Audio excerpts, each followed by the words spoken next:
Mikrofoni hapur nga Gens Paçuku në Window Radio.am. Mirëmbrëma të nderuar dëgjues të Window Radio, mirëmbrëma Shqipëria, mirëmbrëma Shqipëria etnike, mirëmbrëma diaspora. Jam unë Gens Paçuku dhe ju flas nga studio në Londër në një bisedë kryesisht londineze. Sonte pasi ftuari im është doktor Milaim Nela, që punon dhe jeton për vitesh në Londër, por që kurrë nuk e harron mendindjen. Ndërkohë ju kërkojmë ndjes për shkëputje që patëm për arsye teknike, por shpresoj që në vazhdimsi të jemi pa problem të dëgjojmë njëri tjetrin. Doktor Milaim Nela, ju përshëndes, mirëmbrëma, mirë se erdhët dhe faleminderit që pranuat ftesën në emergjencë. Mirëmbrëma Genci, mirëmbrëma dëgjuesve të radios tuaj dhe suksese në këtë radio të re, juve dhe gjithë ekipit tuaj të kësaj radioje. Faleminderit, doktor. Po? Ju falenderoj për ftesën gjithashtu. E pranova këtë kërkesën në emergjencë sepse nuk kam mundur t'ju përgjigjem ftesave t'juaja të mëparshme edhe tuajt personalisht, po edhe të zotit Koja, kështu që e pranova me shumë kënaqësi. Të falenderojmë unë si person dhe ne si staf i radios.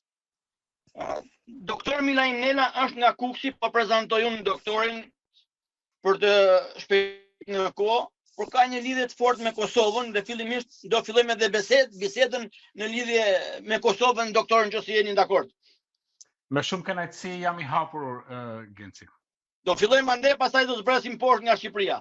Doktor, para 4 ditësh Kosova mbushi 18 vjet edhe i urojmë gëzuar pavarësinë. Gjithashtu edhe unë bashkohem në urimin tuaj, sepse pavarësia e Kosovës ka qenë një sukses i jashtëzakonshëm, pavarësisht pak me vonesë në krahasim me kur e prisnim ne me mbarimin e luftës, kështu që gjithsesi është një sukses i jashtëzakonshëm dhe ndoshta do flasim do e prek edhe më vonë. Kosova, pavarësisht se ju e fillojmë nga lart poshtë, faktikisht Kosova në mendimin tim ka qenë gjithmonë ajo epicendra kryesore e shqiptarizmit, siç e kam përmendur shumë edhe në shkrimet e mia. Ka qenë arsyeja e ekzistencës sonë edhe mburoja jonë edhe në momentet tona më të vështira. Kur them mburoja jonë, këtu kam parasysh Shqipërinë londineze. Saktë, doktor, edhe ne prandaj e zgjodhëm duke ditur edhe një dashuri të veçantë që keni ju për Kosovën, pasi unë ju kam ndjekur dhe gjithmonë keni qenë aktiv me shkrimet e tuaja në rrjetet sociale, duke folur dhe duke qenë pranë problemeve të Kosovës. Si u ndjeve kur të bie ndërmend se 18 vjet më parë Kosova ishte në luftë e sot e lirë? Sepse është diçka që kemi jetuar, se kur flasim për pavarësinë e Shqipërisë, ajo ka ndodhur shumë vite më parë dhe ne thjesht e kemi të dëgjuar, të lexuar, ndërsa kjo ka qenë një realitet që kemi jetuar edhe ne vetë. Po, në fakt, jo vetëm, sepse në fakt lufta ka mbaruar këtu e 26 vjet më parë, Genci, në qershor bëhen 26 vjet nga mbarimi i luftës. Dhe për arsye të ndryshme, kjo pavarësi u shty deri në vitin 2008, kur me ndërhyrjen e fuqishme të presidentit George W. Bush, të asaj kohe të administratës amerikane dhe miqve të Shqipërisë, miqve të shqiptarëve që ishin të shumtë në atë kohë, u bë një konstelacion arsyesh që bën të mundur shpalljen e pavarësisë, e cila po shtyhej dhe sidomos vdekja e presidentit Rugova në vitin 2006 i dha një goditje shumë të rëndë rrugës për pavarësinë e Kosovës, po gjithsesi fale dhe faktorëve të tjerë ajo u bë realitet.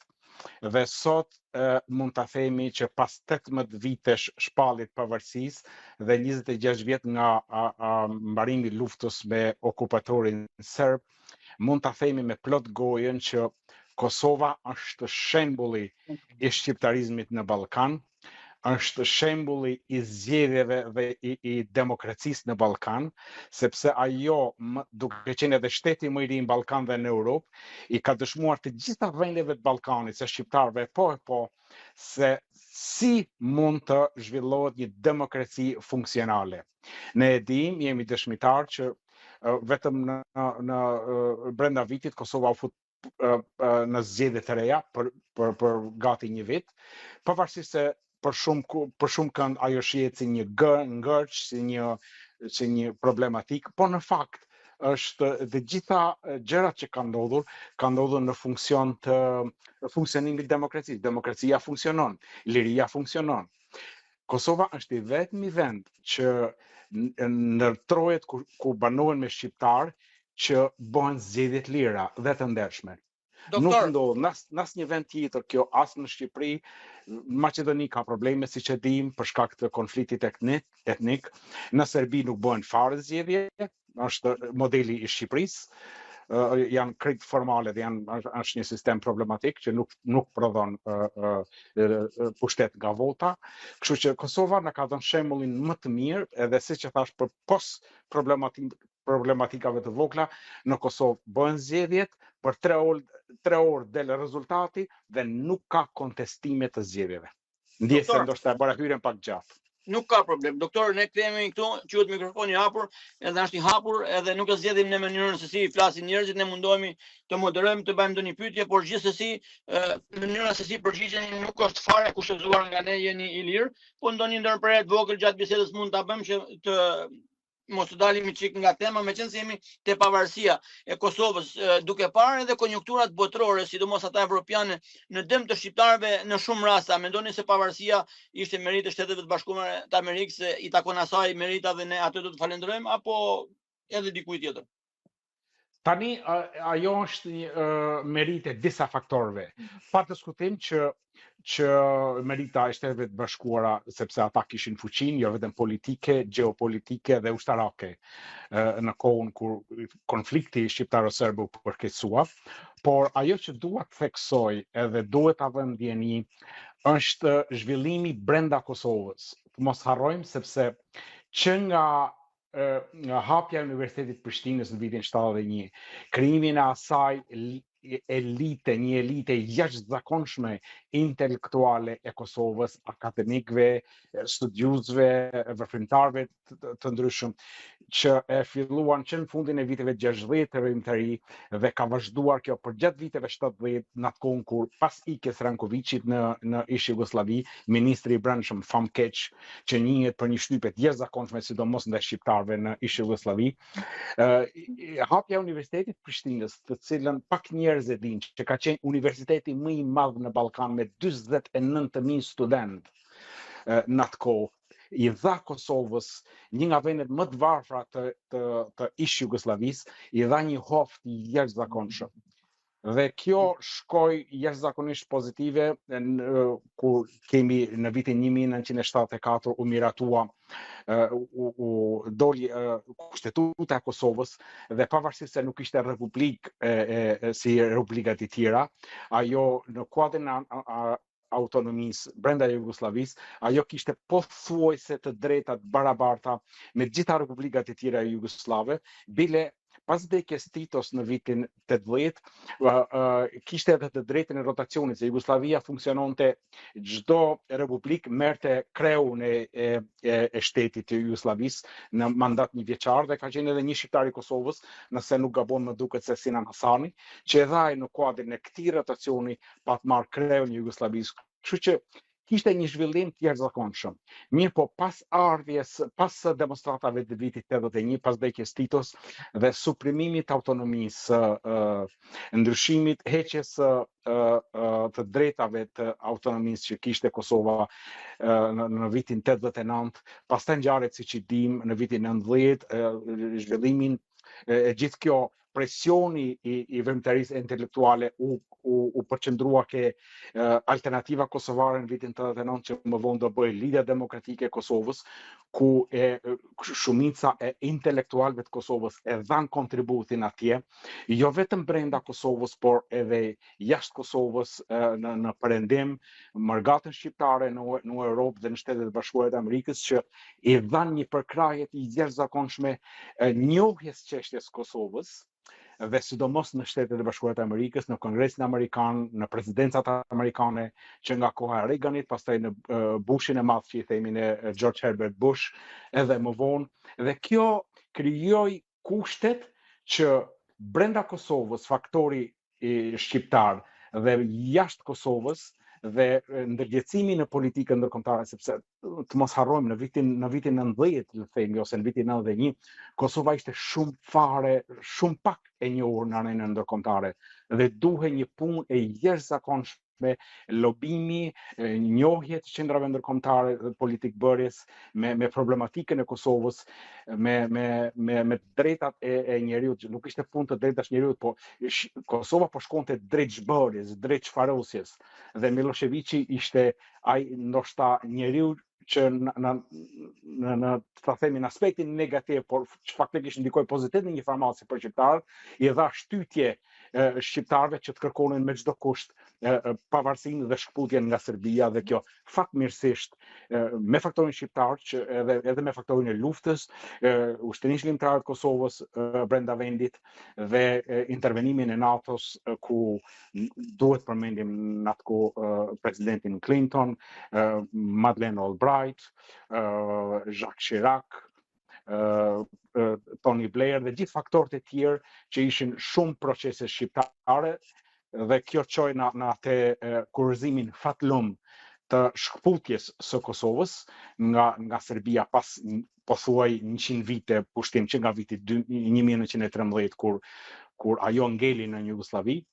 Dhe kjo padyshim që për shekullin e 20 ka qenë arritja më e madhe e shqiptarëve, mbarimi i luftës në Kosovë që rezultoi me shkputjen nga Serbia, dhe padyshim pavarësia e Kosovës në aspektin kombëtar dhe politik është një sukses i jashtëzakonshëm me shqiptarëve, kështu që 18 vjet pavarësi duhet ta bëj krenar çdo shqiptar, jo vetëm brenda Kosovës, por edhe jashtë Kosovës. Tani ne gjithmonë jemi kritik dhe mendojmë dhe duam më të mirën në zhvillimin mbarkombëtar që të përshtatet me gjeopolitikës sotme, por ajo ngelet një sukses jashtëzakonshëm dhe është në dorën tonë, kur themi në dorën tonë, në dorën e shqiptarëve, se si ta menaxhojmë ta pavarësi më mirë dhe ta shtyjmë më tej në interes të zhvillimit të kombit shqiptar kudo që ndodhet në Ballkan.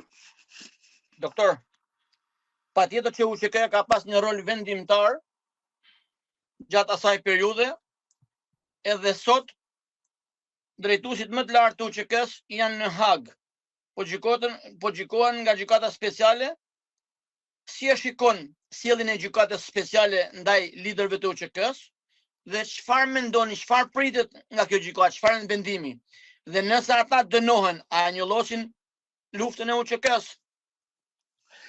Tani problematika e ushtrisë shqiptare të Kosovës ka filluar që në momentet e krijimit të saj, Genzi, dhe këtë është shumë e rëndësishme ta theksojmë kjo.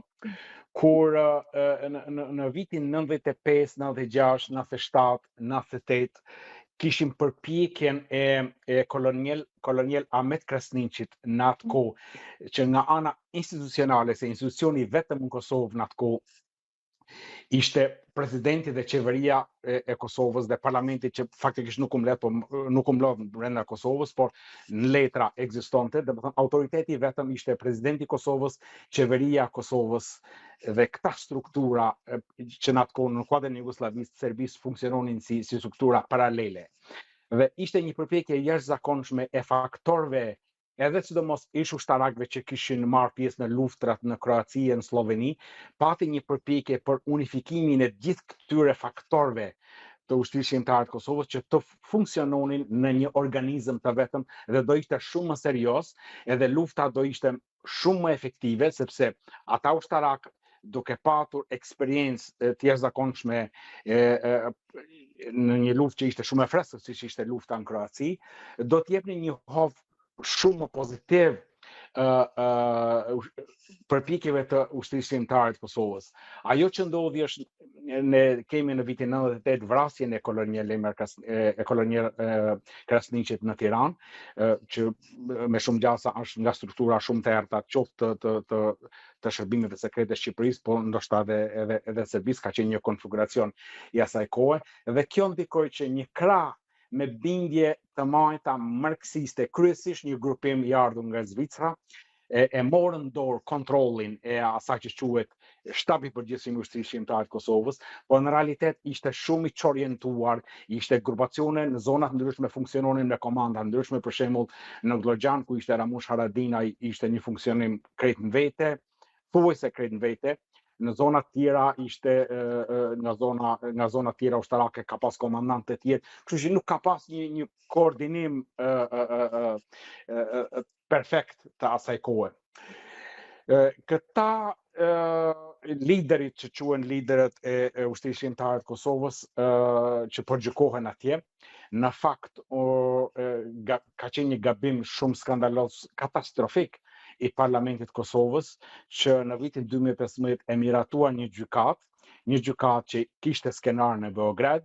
Doktor, më fal, doktor, një shkputje, një ndërprerje vetëm vogël.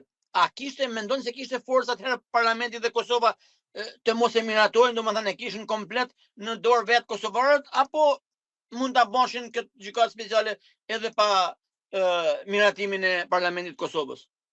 Ata dhe mund ta bënin, por një gjykatë që nuk ka legjitimitet nga elita e Kosovës nuk do ishte e lehtë që të miratojë, se është bërë një presion i tillë në atë kohë. Kjo gjykatë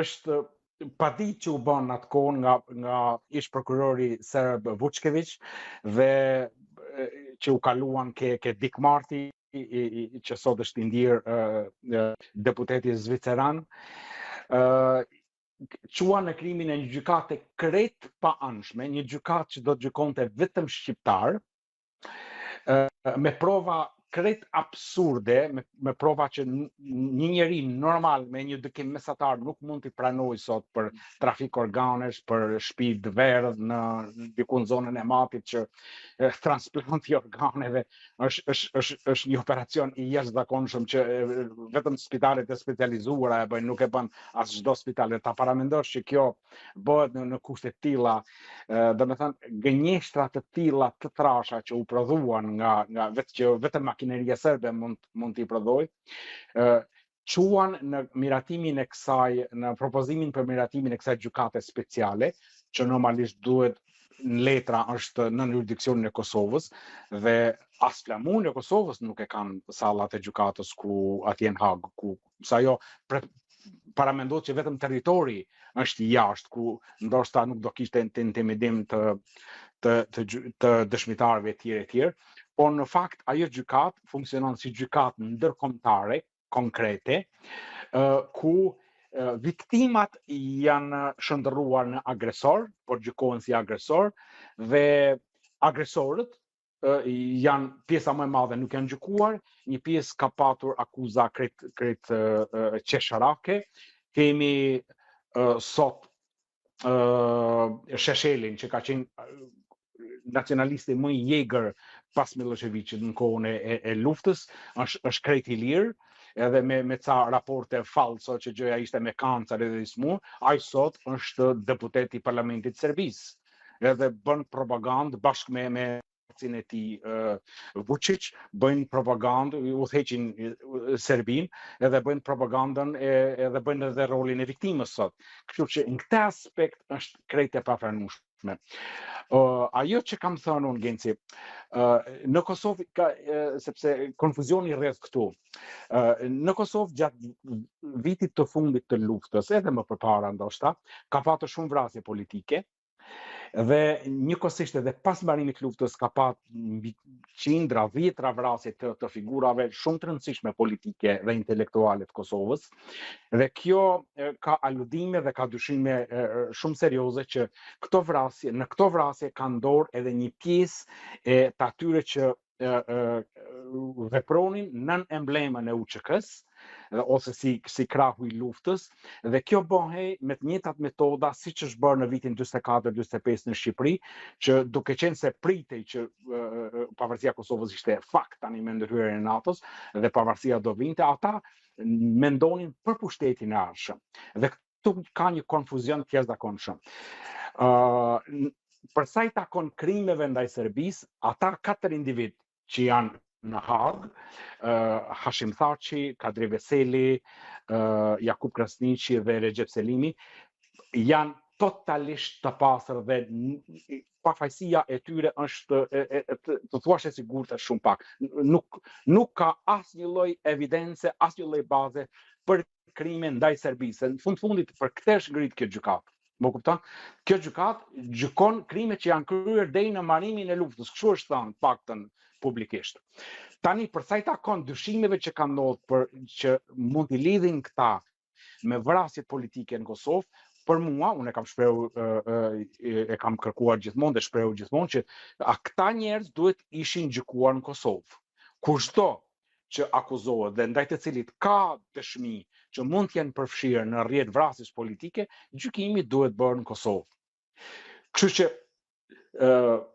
faktikisht këta njerëz gjykohen si njerëz UÇK-s, si elita e UÇK-s, kur në fakt edhe nga dëshmitë e tyre në Hag ata thonë që jo, ne nuk kemi lidhje me këtë punë, ne bile vetë Hashim Thaçi ka distancuar veten, ka thonë nuk ka marrë pjesë kurrë në luftë, unë nuk ka lidhje me këtë akuza, nuk ka lidhje. Ata vetë kanë distancuar veten nga elita UÇK-s. Por në aspektin ndërkombëtar, sigurisht që kjo i lën një njoll të zezë, sepse njerëzit nuk thellohen shumë, po gjykohet krejt elita UÇK-s atje dhe në qoftë se ata do të dënohen, dhe kjo do ishte katastrofale, atëherë Serbisë i lind e drejta të thotë që e shikoni që ne kishim të drejtë në vitin 99, ne u bombarduam gabimisht sepse këta pas kanë qenë terroristë. Dhe këtu është rreziku shumë i madh. Ajo që është bërë gabim në Kosovë, kjo duhet ishte refuzuar në mënyrë kategorike, jo vetëm nga vetëvendosja në atë kohë që e refuzoi Prerazi dhe ishte kundër kësaj, po të gjitha partitë politike të Kosovës duhet ishin unik në kundërshtimin e kësaj gjykate. Në qoftë se Kosova është shteti i pavarur, atëherë gjykatat i ka brenda vendit vet, i gjykon kriminalët kushdo që të jetë i lidhur me krimin pa dallim duhet gjykohet brenda Kosovës dhe kështu duhet kishte ndodhur edhe me këtë rast. Por të mos harrojmë që duke qenë ata që drejtonin politikën në asaj kohe kanë përdorur një naivitet të jashtëzakonshëm duke lejuar një diçka që ishte shumë e qartë që do t'u vinte mbi kokë. A mendon doktor se është një mentalitet i gabuar shqiptar, i politikës shqiptare që për të siguruar vazhdimsinë politik, ju thonë të gjithëve faktorëve të jashtëm po, me qëllimin që të ruajnë një farë autoriteti, të duken sikur janë të sjellshëm, duken sikur janë të dëgjueshëm, në kuptimin që edhe kjo t'i ndihmojë pasi politika shqiptare, edhe ajo kosovare shqiptare, kjo ka qenë shumë varet shumë nga opinioni ndërkombëtar. Pra, këto politikanë shqiptar besoj që jo vetëm në Kosovë, por edhe në Shqipëri kanë gabime të shumta, sepse pranojnë çdo verdikt që vjen nga politika ndërkombëtare, nëse është i gabuar, ashtu siç kanë pranuar edhe ndërtimin e gjykatë speciale sipas mendimeve dhe këshillimeve të ndërkombëtarëve, pa marrë parasysh faktorin kosovar.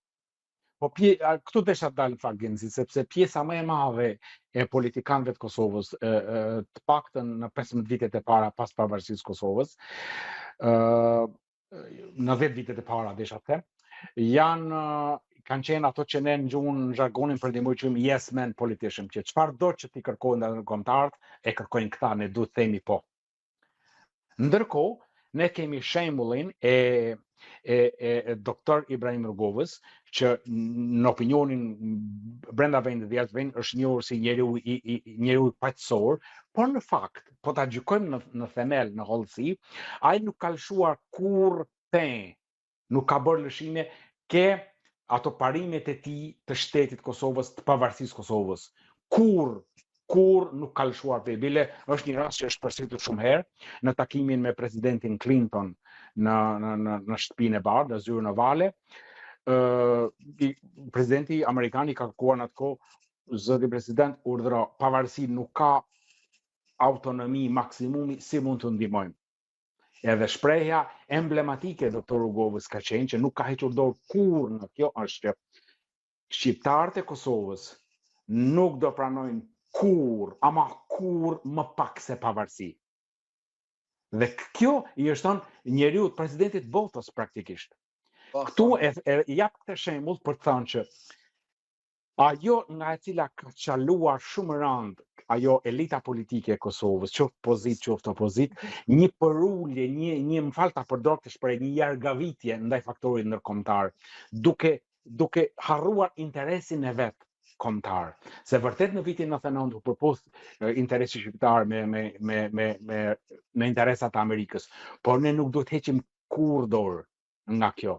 Nuk duhet ishte lëshuar dorë, lëshuar nëse ju e mani men planin 6 pikësh të Ban Ki-moon atëherë, që për mua nuk duhet ishte pranuar në asnjë lloj mënyre. Edhe plani i Ahtisarit, Genci, se pavarësia e Kosovës, lëshimet që ju bën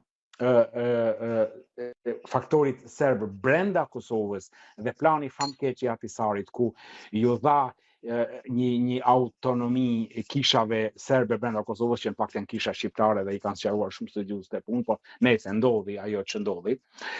Dhe lëshimet që u bën me planin Ahtisari me 20 deputet për faktor minoritar, që në fakt nuk ishin as 5%, dhe minoritetit serb 10 vendet garantuara, kjo ishte një lëshim me kusht që Serbia ta njihte shtetin e Kosovës. Ndërkohë që Serbia nuk e ka njohur Kosovën. Nuk e njeh akoma. Po, edhe ndërkohë roli shkatrimtar i faktorit serb brenda Kosovës është jashtëzakonisht i madh, dhe ata jo vetëm që nuk kanë ceduar, nuk lëshojnë pen ato që i kanë fituar, por pas çdo lëshimi që ju bëhet atyre me ndërhyrjen e faktorit ndërkombëtar, Serbia jo vetëm që nuk ndalon atje, por ata menjëherë avancojnë ke një kërkesë tjetër më e thellë. Dhe ju nëse keni vret këta ditë, pas që u konstitua Parlamenti i Kosovës dhe u zgjodh qeveria e re e Kosovës, kërkesa e parë e Bashkimit Evropian e presidentit Macron është asociacioni. Marrëveshja me Serbinë, asociacioni. Çfarë kërkon Serbia?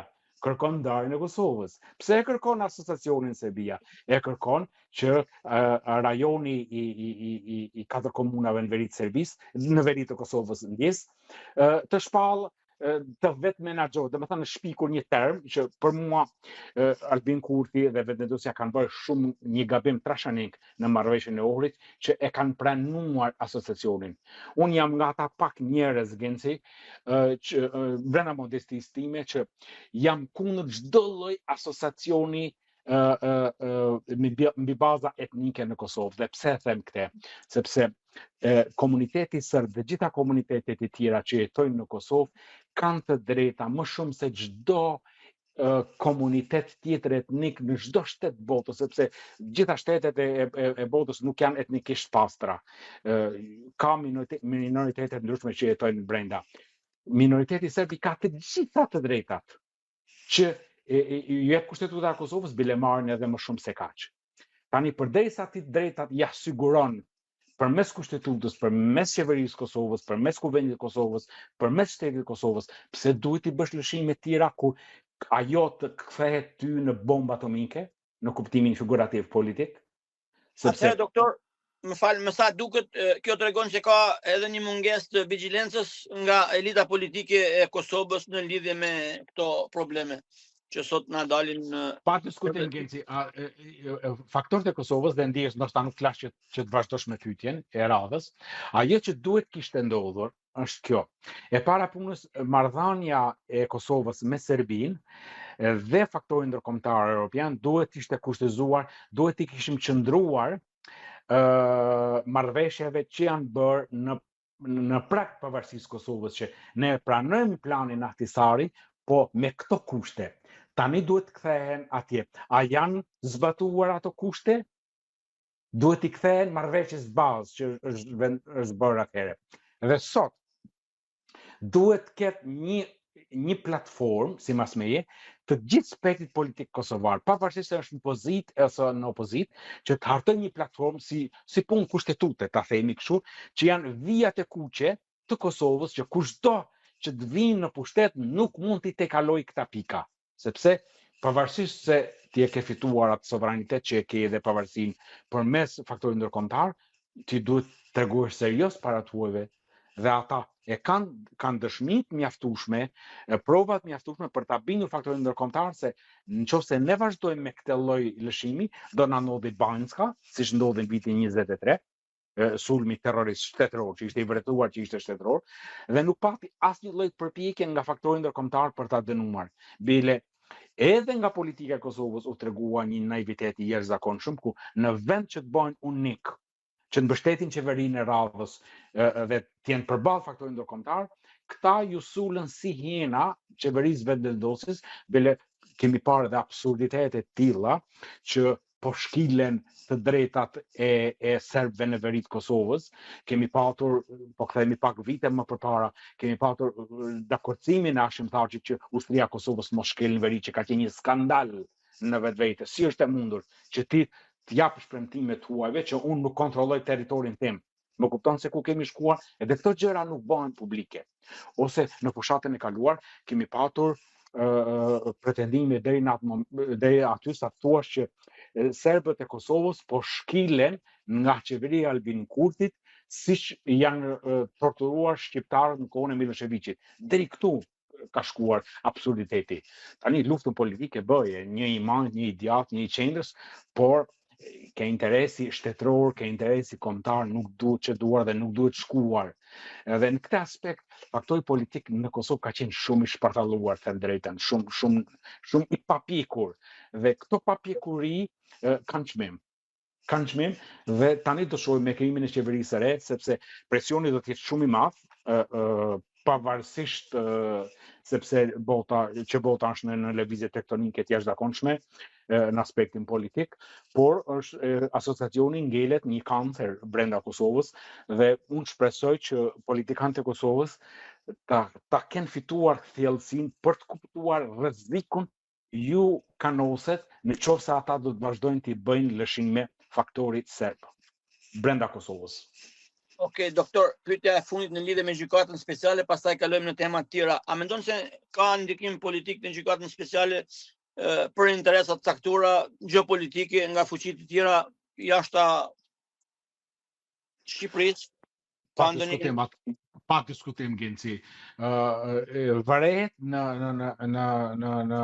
Europën perëndimore, varet një farë keqardhje, po tash po shohësh dokumentar serioz të kanaleve serioze në perëndim, shikohet një farë keqardhje se pse është bombarduar Serbia. Dhe Serbia ka luajtur fort dhe ka një diplomaci që financohet një 30-40 fish më shumë se sa diplomacia shqiptare, që është komplet elementare dhe jo serioze, jo profesionale. Investohet shumë, i mshohet faktorit fetar.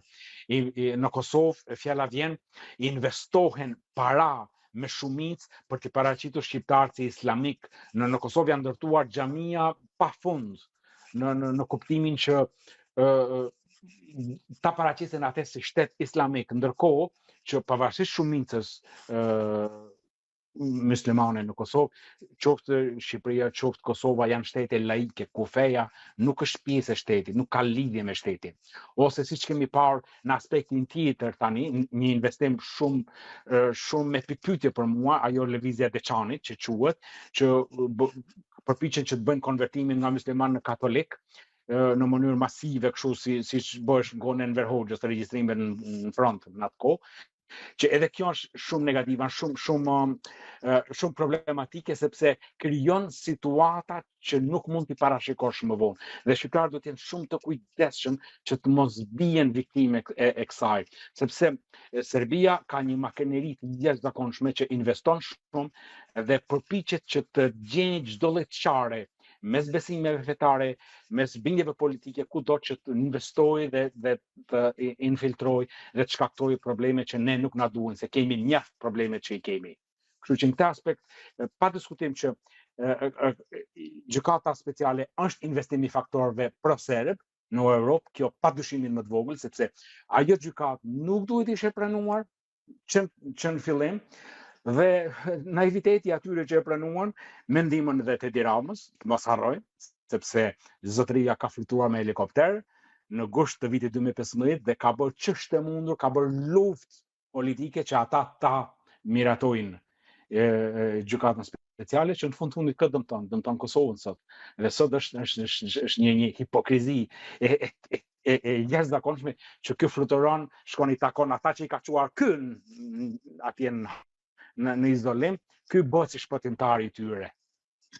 Ose fjala që mbajti në forumin e pagës që ndoshta do Do shkojmë atje doktor, para se shkojmë, kam edhe një pyetje politike për Kosovën, ndoshta 2, pastaj do ta shpërndajmë çik, do ta ndërthurim edhe me Shqipërinë.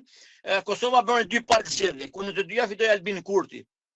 Po duke parë momentin nga zgjedhjet e para që nuk arritën me bë zgjedhjet kryetare e parlamentit, nuk arritën me bë qeveri, nuk arritën në koalicione, pastaj kaluam në zgjedhjet e dyta. I gjithë ky proces, sipas mendimit tuaj, a tregojnë ndonjë papikuri politike në Kosovë dhe gjatë kësaj periudhe opozita kosovare, a ishte në rolin e vet ashtu siç duhej apo u tregu pa aftë në shumë vendimmarrje në lidhje me tani, duke qenë se Albin Kurti dhe lëvizja e tij vetvendosi, që është lëvizje e majt, duhet ta pranojmë këtë, edhe ka një grup brenda saj që është ekstremisht e majt Genci, shumë agresiv. Nuk i ka marrë ato vota, atë përqindje vota, sepse shqiptarët e Kosovës janë të majt apo e duan vetvendosjen. Por një nga faktorët kryesor që ka kontribuar në këtë ortek votash për vetvendosjen dhe Albin Kurtit ka qenë mungesa e seriozitetit të partive opozitare. Marrim Lidhjen Demokratike të Kosovës. Lidhja Demokratike e Kosovës është rrudhur sot në përmasa të frikshme. Partia dikur Rugovës, lëvizja që çoi, që ishte motori kryesor që çoi në pavarësinë e Kosovës, flas politikisht, sot është rrudhur në 15 deputet. Dhe komplet peshat e rënda të LDK-s janë përzarë nga ajo parti dhe ajo është nën kontrollin e një grupi të vogël, Soros, sepse faktori Soros është futur shumë fuqishëm edhe në Kosovë, Genci, dhe kjo është fakt dhe është fatkeqësi që ata po kontrollojnë, se ne kemi parë pozimet e Alex Soros qoftë me presidentin Vjosa Osmani, qoftë me Lomir Abdigjikun, qoftë me në vetvendosje, pa diskutim edhe në vetvendosje ka patur lidhje me faktorin Soros, që këta i ka shpartalluar, i ka nxjerrë nga shenjat e veta politike, që Lidhja Demokratike e Kosovës sot duhet ishte një opozitë tepër serioze, sepse ka një elitë politike të jashtëzakonshme, ka njerëz me shumë eksperiencë, ka njerëz që e duan Kosovën. Është partia e parë e djathtë, jo vetëm në Kosovë, por në gjithë trojën shqiptare, është krijuar që në vitin 89. Të kuptohemi. Dhe ajo të rrudhet sot dhe të ngelet Kosova pa asnjë parti të djathtë, kjo është e frikshme. Ose faktori tjetër, Partia Demokratike e Kosovës, partia që doli nga krahu i luftës. Kjo parti, Genci, nuk ka arritur, edhe ajo, ka njerëz me kontribute që i kanë dhënë në Kosovën e pas pavarësisë, kanë dhënë kontribut në shtetërtimin e Kosovës, por për fat keq, kjo parti nuk ka mundur të shkëputet nga grupi që unë e quaj klani i Rognerit. Klani i majtisë që ka kontrolluar me grësht, me forcë politikën në Kosovë dhe ato që krijuan ata elitat e vjedhjes fondeve shtetit Kosovës, një shtet shumë i ri, shumë i varfër, që duhet ishte investuar në drejtime të tjera. Kjo parti vazhdon akoma dhe shpresat i kanë hag. Presim Dali Hashimi që ne të ngrihemi, që ai të bëhet president, më kupton? Një parti që nuk arrin të distancohet nga e shkuara e saj e zese. Siç e thash, ajo ka njerëz shumë pozitiv brenda saj, ka një elitë të mirë, por për fat keq akoma kontrollohet nga nostalgjikët e klanit Rognerit. Edhe kjo është fatkeqësi. Kështu që në këtë aspekt e them që vetvendosa i fitoi kaq vota për shkak të një naiviteti të tmerrshëm dhe një dobësie shumë të madhe të faktorit opozitar.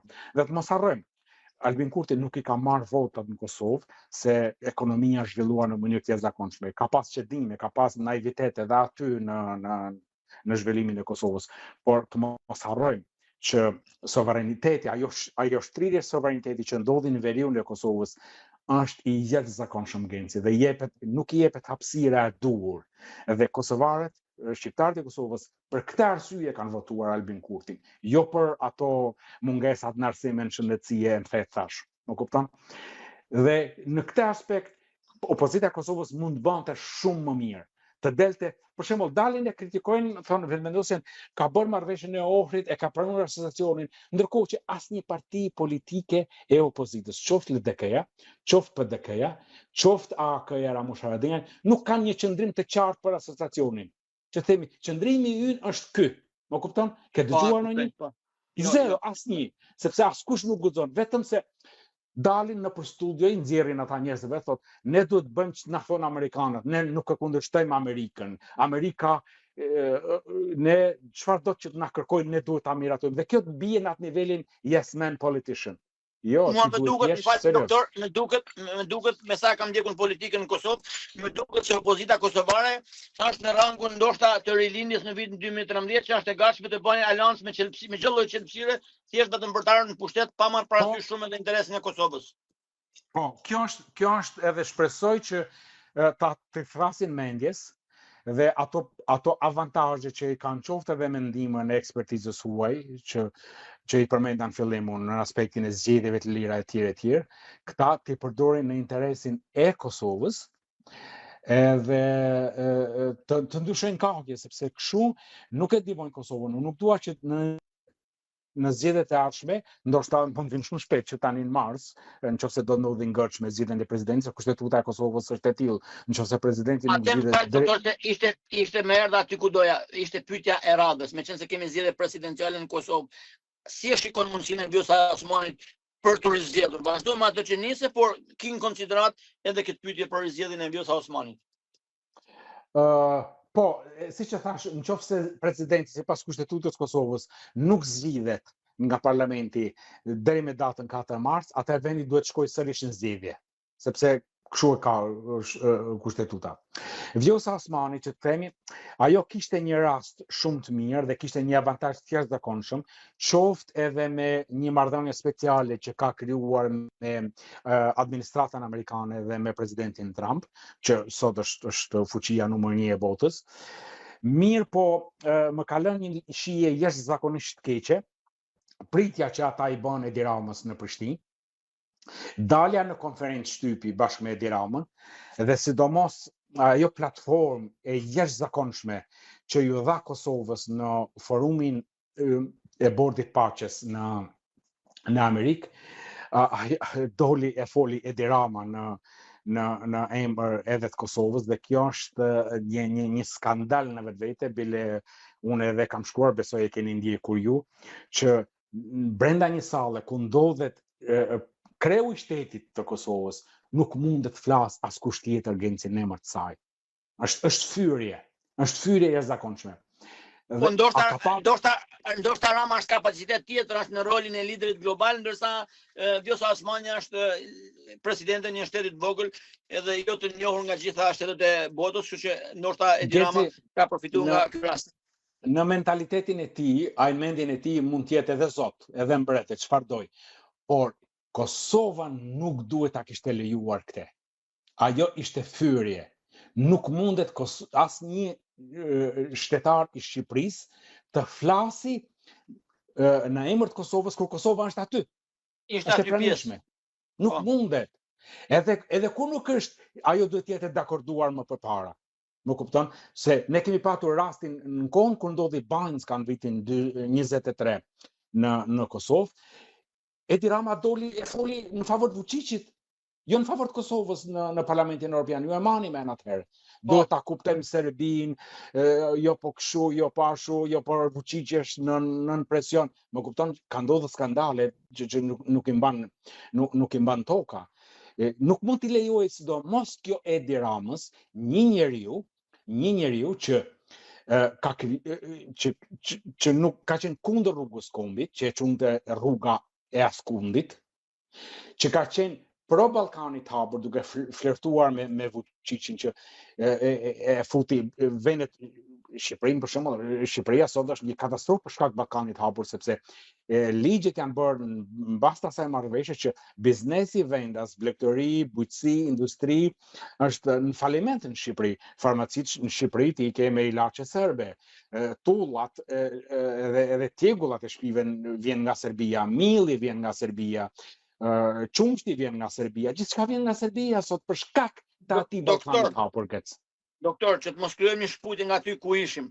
Në takimin e bordit paqes, siç e thatë edhe ju, keni bërë një status që Rama tentoi të mbrojtë Kosovën dhe UÇK-n. A mendon se Rama e vodhi atë moment apo ishte ndonjë marrëveshje paraprake me Vjosa Osmanin.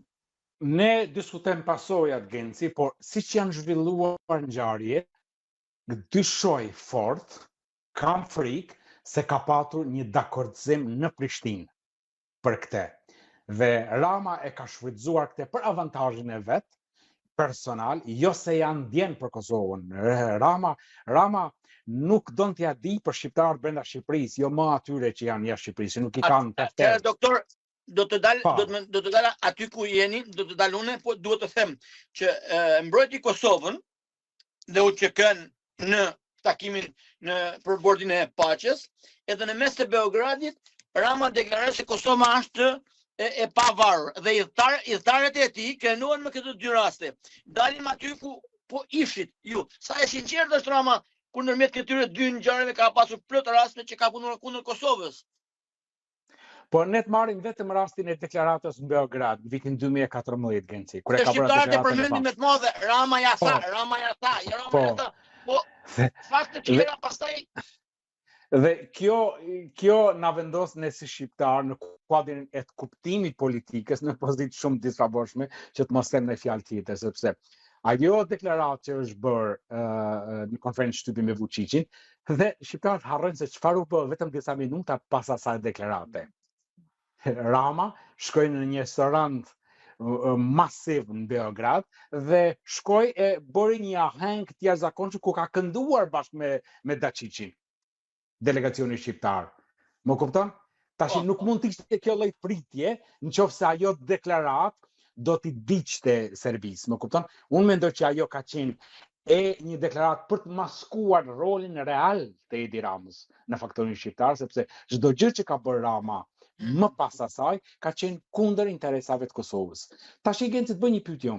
Sa njohje i kanë ardhur Kosovës që nga koha që Edi Rama është kryeministri i Shqipërisë, nga viti 2013 deri sot në vitin 2026. Ke dëgjuar në njohje që i ka ardhur Kosovës për shkak të diplomacisë? Ramës i mjafton se militantët e vet ja hodhi shashkën në Beograd edhe këta pastaj i mbyllën sytë dhe veshët, nuk ju intereson çfarë tha, çfarë bani Rama. Këtu janë në rregull me atë shashkën e Beogradit edhe sot na përmendin. Rama ishte i vetmi që ja u tha, por pas asaj dite ka punuar me forcë kundër Kosovës e kundër interesave shqiptare edhe brenda Shqipërisë edhe jashtë.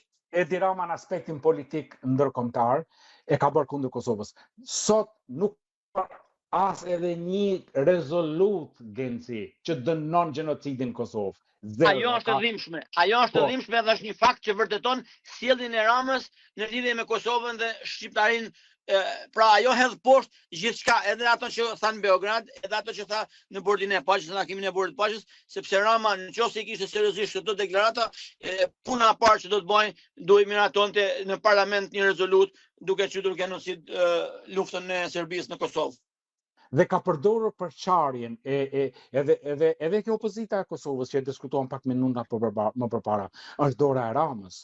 Edhe ke LDK-ja për fat keq që ai nuk duhet kishte vend në LDK fare, se nuk e lidh as ideologjia, as interesi kombëtar, as interesi shtetëror i Kosovës, asgjë nuk e lidh Edi Ramën me LDK-n.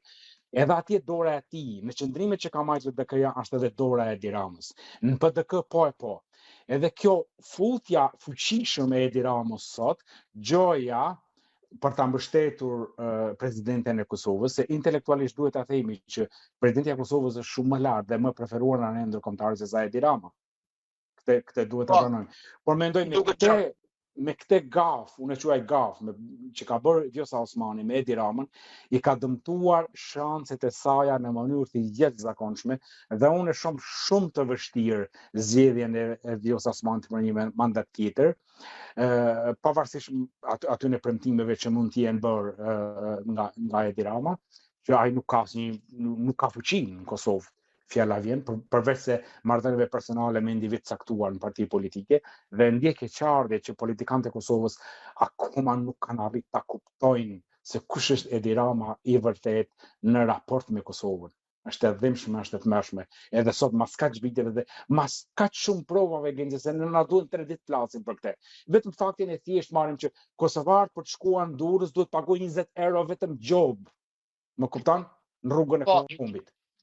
Doktor, duke parë karagjozlliqet e Ramës në takimet diplomatike, Siç bën me Melojën, siç bën me të gjithë. A thu mos ka qenë një vjedhje momentit për të rënë sy Edi Rama për të dukë se tha diçka në takimin e bordit paqes, pasi të gjithë thonin që ai mund jetë i izoluar në atë takim, nuk do ta takojë Trumpin, nuk do flasi kush e di. Ndoshta ka qenë një kapërcim, një hedhje e atija thjesht për të bën jo për të treguar diçka Trumpit apo Vjosa Osmanit, por s'kesh për të thënë shqiptarëve që ja, ju që thonin që unë nuk e kaloj oqeanin, unë sot jam faktor në takimin e bordit paqes.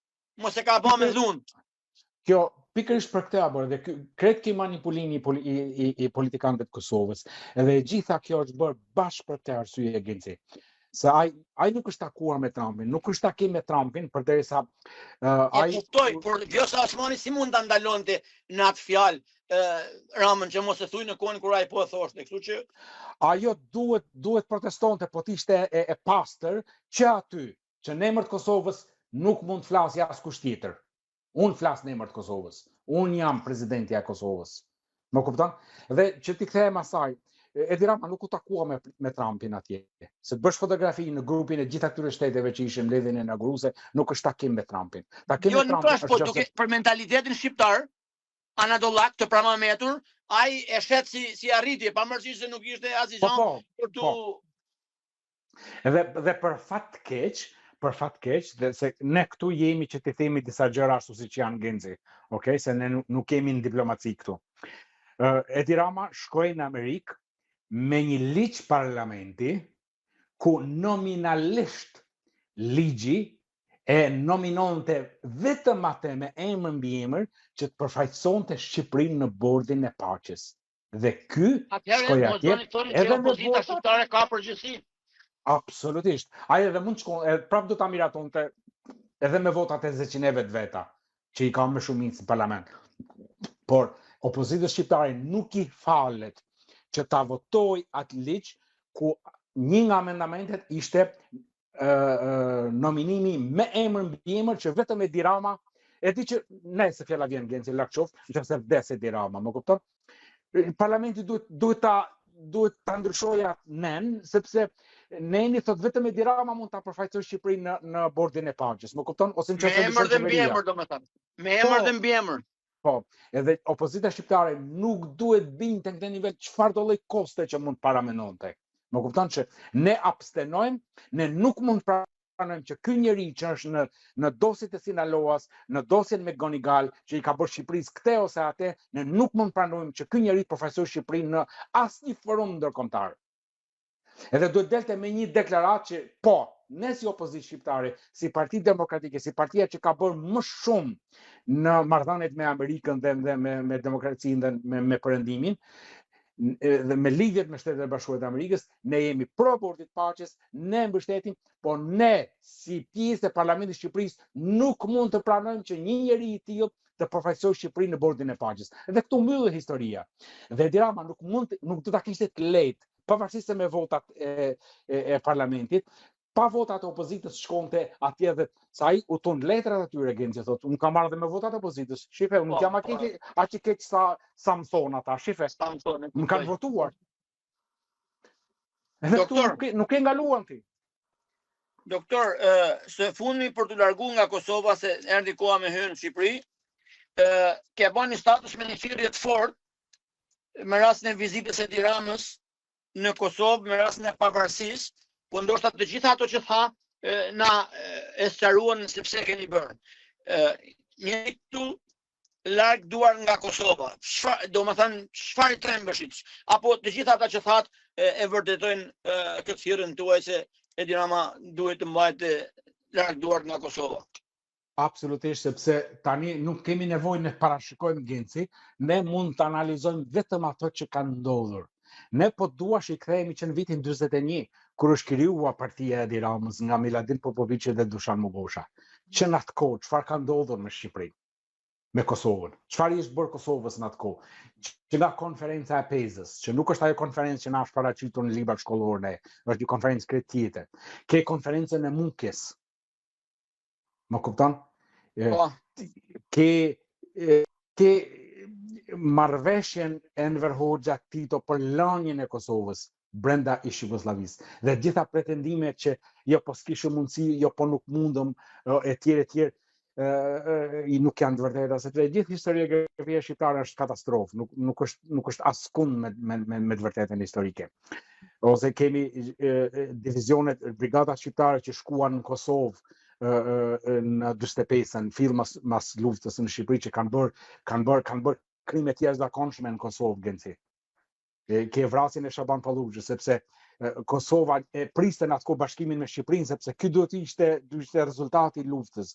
Ose ne nuk dim asgjë fare për lidhjen e dytë për Izraelit, për konferencën e Bujanit, për gjitha ato ngjarje të jashtëzakonshme që kanë ndodhur atëherë, dhe manipulimi që partia e Enver Hoxhës, që sot është partia e Edi Ramës, i ka bërë Kosovës dhe thikat pas shpine që janë vendosur që atëherë dhe deri sot e tregojnë qartë se kjo parti çfarë është për Kosovën. Çfarë kanë bërë këta për Kosovën? Unë e thash, asnjë njohje për 13 vjet, diplomacinë shqiptare ke kudo ti, ke 113 vjet shtet, asnjë njohje nuk i ka ardhur nga Shqipëria, zero njohje. E gjithë politika e tij ka qenë për ta përdorur Kosovën për të shitur si patriot, dhe në fakt bëi gjamën, bëi atë më të zezën e mundshme. Po doktor shif edhe ministrat e jashtëm të qeverive Rama, çfarë niveli kanë pas, ne nuk presim ma tepër se sa ato kanë bë. Edhe disa figura që i ka sill Genci, disa figura qesharake që i solli ka futur në kabinetin e tij, i ka futur Edi Rama me djallëzin për të treguar shqiptarëve, shiko, unë vërtet jam patriot, por shife këta çfarë njerëzish janë krejt pa aftë. Ti e marr me në rastin e Gencakës. Po. Më kupton që ishte objekt humori, nuk ishte për ministrit jashtëm, më burri vetë. E kuptoj. Domethënë, kjo djallëzia ka qenë atëhere dhe vazhdon sot. Ai e përdor për interesin personal, për tallje kundër Kosovës, pro serbis. Doktor, kemi gati një orë që jemi bashk, po nuk e di a ke kohë, si e ke kohën për të vazhduar të shkojmë deri në Tiranë, apo nuk kemi kohë? Flasim Genci, nuk është problem. Okej, faleminderit se thash shkojmë deri në Tiranë, ta marrim avionin në Kuks, edhe nga Kuksi ndalemi pastaj në Rinas. Edhe diskutojmë çike edhe për Tiranë, situatën politike në Shqipëri. Ajo që më kënaqi mua sonte është se ju e dini mirë sulmet që keni marrë nga shumë njerëz në Shqipëri, sidomos patronazhistët, që po edhe nga ana e këtyre të Partisë Demokratike ose të opozitës, pasi keni qenë një person kritik, edhe sonte tregua që ndoshta keni qenë kritik, por nuk keni shkuar nga Rama, pasi thatë e zbrazët gjitha që dalin kundër Ramës sonte, kështu që u binda dhe unë që jeni një njeri me parime dhe jo një njeri që lëvin sa majtas dhe sa gjatas sipas interesave të njerëzve vërdall. Edhe me pëlqen se je me parime, edhe të vërtetën në thua ashtu siç duhet thënë, pa ndrojtje, edhe besoj se për këto njerëzish ka nevojë vendi ynë që t'i angazhojmë, por fatkeqësisht ne po i lam venjan, po Window Radio e ka marrë përsipër që t'ju japi zënë të gjithë njerëzve që i shërben me devotshmëri, me dinitet, me integritet dhe me guxim shqiptarisë kudo që janë, kudo që është. Shkojmë në Tiranë. Foltore çdo të hanë dhe protesta çdo 10 ditë. Apo japin rezultat, doktor? Besoj që kjo është pyetje retorike, Genci, edhe duhet jemi kujdesshëm pak në deklaratat që mund bëjnë, për faktin sepse njerëzit në Shqipëri janë të dëshpëruar, Genci. Opozita është e dëshpëruar, dhe kur flas opozita nuk kam parasysh partitë politike, kam parasysh popullin opozitar. Më kupton? Janë të shkelur, janë të raskapitur, janë të pashpresë, dhe ata janë bashkuar Partisë Demokratike në ato thirrjet për protesta, sepse e shohin si të vetmen shpresë. Nuk kanë asnjë lloj mundësie tjetër, sepse partitë e tjera që e quajnë veten opozitare, por për mua nuk janë të tilla, si Lapaj ose Endre Shabani ose Agron Sheha që janë shputur, për mua nuk janë parti opozitare. Ata janë mekanizma që i ka krijuar regjimi për të shpërndarë vëmendjen, për të plasaritur faktorin opozitar dhe për ta doktor më duhet të ndërpres këtu, sepse do kisha një pyetje për ta bërë më vonë, po ma nxorë me ngrep me forcë pyetjen. Si ka mundësi që Partia Demokratike, që ka thënë tekstualisht ato që thoni ju, për partinë Mundësia, për partinë Adriatik Llapajt dhe të Endrit Shabajt, ka thënë tekstualisht ato fjalë që thoni ju, ndërsa sot ju lutet për punim. Nuk e di, a mund bashkëpunojsh me ata që ti i ke qetur vazhdimisht si të shqitur, do më thënë, a mund të fusish në një betejë brenda territorit tënd, brenda këshillës tone, kaltroje, a ka logjik ky lloj bashkëpunimi, kjo lloj thirrje për bashkëpunim? Atëre, kjo mund të ketë logjik për ata që i nxjerrin këta teza agenci, po për mua jo. Edhe pra ne jam shprehur dhe shumë herë jam i etiketuar si opozitë, si anti-opozitar, që po i shërben Ramës e bla bla bla. Arsyeja që unë investova fort në Partisë Demokratike dhe këtu e kam fjalën në vjeshtën e vitit 2021, atëherë kur Basha bëri përjashtimin e zotit Berisha, ishte sepse kisha shpresë, unë gjallë një farë shprese, sepse foltoria nga nënshtatori deri në kongresin e dhjetorit vitit 2021, në 11 dhjetora, 12 dhjetor, se ma e men tani saksisht, 11 dhjetor më duket, ishte periudha më e ndritshme e Partisë Demokratike në kuptimin e ringritjes saj. Ishte një moment që unë mendova dhe shumë, besoj dhe ju dhe shumë të tjerë, që janë të djathtë në bindje, që e duan vendin, që më në fund kjo parti por reflekton, edhe në ato tryezat që zhvillonte doktori në atë kohë dhe pranimin e gabimeve që bënte, ju e mani men nga rajonin rajon, nga vendin vend, që po, kemi bërë gabim këte, do të reflektojmë. Dhe fakti që pas kuvendit dhjetoris, gjithë shka u mor, si thënë në anglisht, u mor si diçka e dhuruar. E garantuar. Eksakt. Nuk ndodhi asgjë, u kthyen në ato stilin e vjetër të bërit opozitë. Të mos harrojmë se sot ne nuk kemi në vitin 90, Genci, ku kishte vetëm një televizion shqiptar, një Radio Tirana, dhe ato gazeta, 3-4 gazeta që dilin, dhe njerëzit nuk kishin mundësi informimi tjetër. Sot në ligjërimin publik, politik, duhet jesh shumë i kujdesshëm në deklaratat që bën. Dhe çfarë thua, më kupton? Tani të flasim, të kthem ke pyetja që më bërën në fillim, opozita, çfarë po bën? Opozita për mua nuk është e qartë se çfarë kërkon Genci. A kërkon Partia Demokratike rrëzimin e Ramës? Pyetje shumë e madhe. Nëse e kërkon, si mendon ajo se do ta bëjë këtë rrëzim? Ne e dim të gjithë se çfarë e keqe është rilindja dhe sekti Soros. Dhe në qoftë se një problem kërkon zgjidhje Genci, po flas nga profesioni im i mjekut. Ti nuk mund ta kurosh një sëmundje pa e diagnostikuar me themel Genci. Pa e përcaktuar se cila është sëmundja dhe cilat janë mënyrat për ta kuruar këtë sëmundje, cilat janë medikamentet që duhen për këtë sëmundje. Nëse ka nevojë kirurgjikale, cila është ndërhyrja kirurgjikale që duhet bërë. Më kupton? Kështu funksionon miksi. Kështu në mënyrë të ngjashme duhet funksionojë dhe politika. Nëse ka një problem politik në Shqipëri, domethënë sekti Rilindas e ka kapur shtetin, ka krijuar patronazhimin në çdo cep, e ka dyfishuar policinë nga 6.000 e ka bërë në 12.000 një forcë policore represive. Në qoftë se ka kapur çdo aspekt, ti duhet ulesh, të mendosh e të thuash si do ta ndryshoj këtë, çfarë do t'i vej përballë. Do me thënë, ne e dim diagnozën, po nuk arrim të shkryjmë në recetën e ilaçeve. Edhe të ndryshojmë. Ta diagnozën nuk e pranojnë Genci, sepse nëse jo, po ne e dim se kush është rilindja tashmë. Duket qartë si funksionon, si vepron, si ban. Pra, ato janë tashmë të hapur, ato nuk veprojnë më në mënyrë të maskuar. Ata kanë dalë hapur, edhe ne i dim gjithçka që ata kanë bërë. Po ne s'po arrim në rezultatin e asaj që çfarë duhet të bëjmë. Jemi te ajo pyetje që po na han kohë të gjatë edhe nuk po veprojmë.